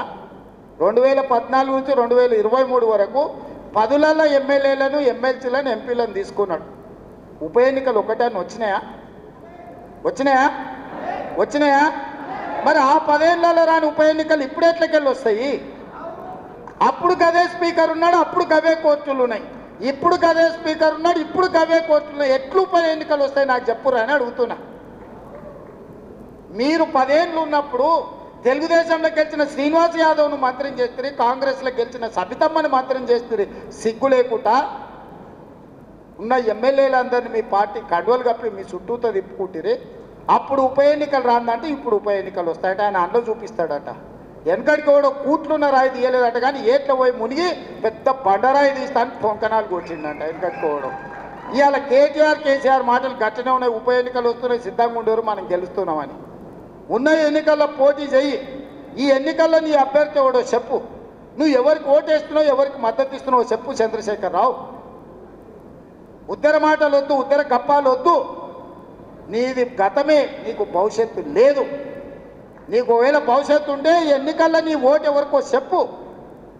ఎన్నికల్లో ఓటు ఎవరికి వేయాలనో చెప్పలేను అని ఫామ్ హౌస్లో అడుకునేటోడు నువ్వా మాకు పోటీ? ఇవాళ బీజేపీ వాళ్ళు కిషన్ రెడ్డి గారికి సూటిగా చెప్తున్నా, మీరు ఓటు అడగాలంటే నువ్వు అడ్డంబడి ఆపిన మెట్రో కేంద్ర ప్రభుత్వం మంత్రివర్గంలో పెట్టాలి. నేను మెట్రోను విస్తరించి హైదరాబాద్ నగరాన్ని మహానగరంగా, విశ్వనగరంగా చేయాలని మెట్రో కోసం కేంద్ర ప్రభుత్వం దగ్గరికి పోయినా. మెట్రోకు అనుమతి ఇవ్వద్దని కిషన్ రెడ్డి ఢిల్లీలో మంత్రుల మీద ఒత్తిడి తెచ్చి మెట్రోకు అనుమతి రాకుండా అడ్డుకున్నాడు. ఇవాళ సబర్మతి రివర్ ఫ్రంట్ గుజరాత్లో కట్టుకుర్రు, నమో గంగే ఉత్తరప్రదేశ్లో కట్టుకుర్రు. ఇవాళ యమునా రివర్ను రిజర్వేషన్ చేస్తామని ఢిల్లీలో ఓట్లు అడిగి గెలిచారు. ఉత్తరప్రదేశ్లో గంగానదిని ప్రక్షాళన చేస్తారు. అదేవిధంగా గుజరాత్లో సబర్మతి రివర్ను ప్రక్షాళన చేస్తారు, ఢిల్లీలో యమునా నదిని ప్రక్షాళన చేస్తారు. కానీ హైదరాబాదులో మూసీ నదిని ప్రక్షాళన చేస్తామంటే మీరు అడ్డుకుంటారు, ఒక్క రూపాయి ఇవ్వరు. ఎందుకు అడ్డుకుంటున్నావు కిషన్ రెడ్డి? నువ్వు కేంద్ర మంత్రిగా మూసీ పరివాహక ప్రాంతంలో ఉన్న ప్రజలు నీకు ఓటు వేయలేదా? మూసీ ప్రక్షాళన చేసి మేము బాగా బతకాలనుకుంటున్నాం, నీకు ఇష్టం లేదా? ఇవాళ మూసీకి నిధులు రాకుండా, మూసీకి అనుమతులు ఇవ్వకుండా, మూసీకి కావలసిన డిఫెన్స్ ల్యాండ్స్ను ఇవ్వకుండా అడ్డుకుంటున్నది కిషన్ రెడ్డి కాదా? ఇవాళ రీజనల్ రింగ్ రోడ్డు నార్థన్ భాగం వచ్చింది, సదరన్ భాగాన్ని నితిన్ గడ్కరీ ఇవ్వకుండా అడ్డుకుంటున్నది కిషన్ రెడ్డి కాదా? ఇవాళ పాలమూరు రంగారెడ్డి ఎత్తిపోతల నీటి కేటాయింపులను, సమ్మక్క సారలమ్మ ప్రాజెక్టు కేటాయింపులను, సీతారామ నీటి కేటాయింపులను అడ్డుకుంటున్నది కిషన్ రెడ్డి కాదా? ఇవాళ వీటికి ఏటికి అనుమతులు ఏమిస్తలేడు కిషన్ రెడ్డి. కేంద్రంలో నాకు కూడా పరిచయాలు ఉన్నాయి. నేను కూడా 2019 నుంచి 2024 వరకు ఎంపీగా ఉన్నా. ఆ బీజేపీలో ఉన్న మంత్రులు, ఎంపీలు నాకు తెలుసు, చాలామంది కలిసినప్పుడు నాకు షోలో చెప్తున్నారు, మీ కిషన్ రెడ్డి వద్దంటున్నాడా, మేమేం చేయాలా? ఇస్తే కాంగ్రెస్కు పేరు వస్తుంది, రేవంత్ రెడ్డికి పేరు వస్తుంది, మీరు ఇవ్వద్దు, మీరు ఇవ్వకుంటేనే రేవంత్ రెడ్డిని మేము బద్నాం చేస్తాం అని వాళ్ళ మంత్రులే నాకు చెవిలో చెప్తున్నారు. ఇదా కిషన్ రెడ్డి నీ నీతి? ఇదేనా నువ్వు తెలంగాణకు చేసిన సాయము? ఎప్పట్లోగా నువ్వు మెట్రో రైలుకు అనుమతి తెస్తావు? ఎప్పట్లోగా మూసీకి నిధులు తెస్తావు? ఎప్పట్లోగా రీజనల్ రింగ్ రోడ్డును అనుమతిస్తావు? ఎప్పటిలోగా పాలమూరు రంగారెడ్డి ఎత్తిపోతలకు నీటి కేటాయింపులు తీసుకొస్తావు? నేను అడుగుతున్న కిషన్ రెడ్డి, ఇవేవి లేకుండా మా పట్టభద్రుల ఓట్లు అడుగుతావా నువ్వు? నీకేం అర్హత ఉందని నేను అడుగుతున్నా. ఇవాళ నీకు అర్హత ఏముంది ఓట్లు అడగడానికి? నువ్వు మెట్రో రైలుకు అనుమతి ఇవ్వవు, మూసీకి నిధులు ఇవ్వవు, పాలమూరు రంగారెడ్డికి నీటి కేటాయింపులు చేయవు, రీజనల్ రింగ్ రోడ్డుకు అనుమతి తీసుకురావు. ఏది తీసుకురాని దద్దమ్మ కిషన్ రెడ్డి, నీకు ఓట్లు అడిగే అధికారం ఎక్కడిది తెలంగాణ రాష్ట్రంలో అని నేను అడుగుతున్న మిత్రులారా. ఇవాళ గుండెల మీద చేసుకొని ఆలోచన చేయండి. ఈ తెలంగాణను అభివృద్ధి చేసేది, ఈ తెలంగాణ ఆత్మగౌరవం నిలబెట్టేది కాంగ్రెస్ పార్టీ కాదా? మీరు ఆలోచన చేయండి. మీ సోదరుడుగా, మీ వాడిగా 10 నెలల్లో ఒక్క రోజైనా సెలవు తీసుకున్నానా?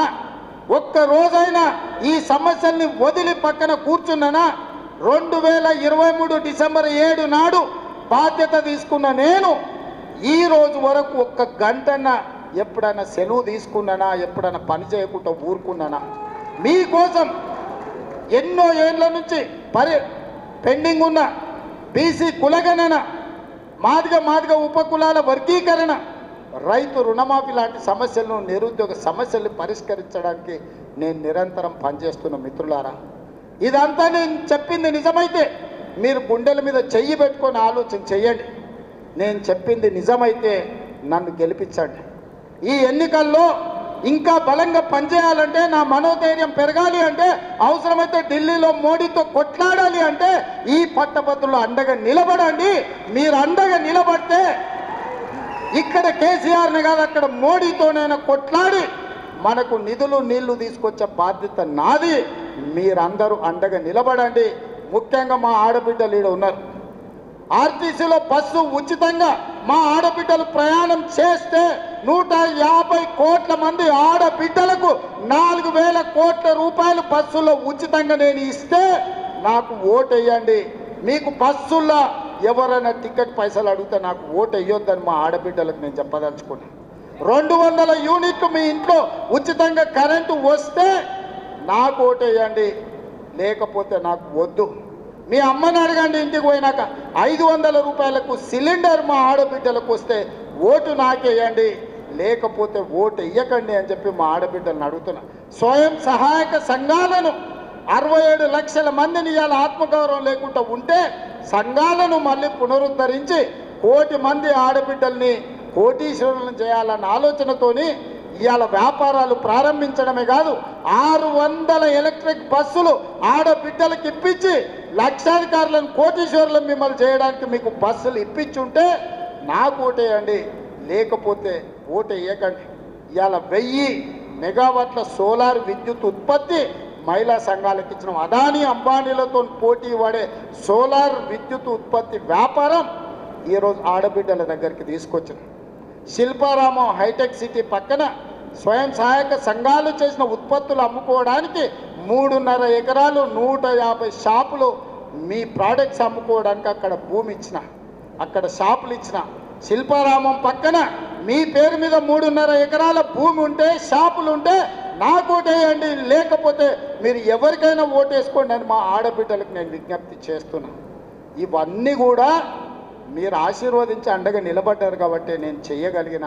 రేపు భవిష్యత్తులో కూడా ఇంకా చాలా సమస్యలు ఉన్నాయి. అన్ని సమస్యలు పరిష్కరించినా నేను చెప్తలేను, ఇంకా ఉన్నాయి. వాటిని పరిష్కరించాలంటే మీరు అండగా నిలబడండి. మీరు అండగా నిలబడాలంటే నరేందర్ రెడ్డిని గెలిపించండి. ఇవాళ all force Narender Reddy Congress party అభ్యర్థి. ఇవాళ కాంగ్రెస్ పార్టీ నరేందర్ రెడ్డిని మీ పట్టభద్రుల ఎమ్మెల్సీ అభ్యర్థిగా ఈరోజు కాంగ్రెస్ పార్టీ నిర్ణయించింది. మీరందరూ అండగా నిలబడి నరేందర్ రెడ్డిని ఆశీర్వదించండి. నిండు మనసుతోని మీకు వారధిగా, మీకు సారథిగా నిలబడతాడు. మీ సమస్యల మీద ప్రభుత్వం దృష్టికి తీసుకొస్తాడు. ఆ సమస్యల్ని పరిష్కరించే బాధ్యత నాది అని చెప్పి తెలియజేస్తూ మీ అందరి దగ్గర సెలవు తీసుకుంటున్న మిత్రులారా, జై కాంగ్రెస్.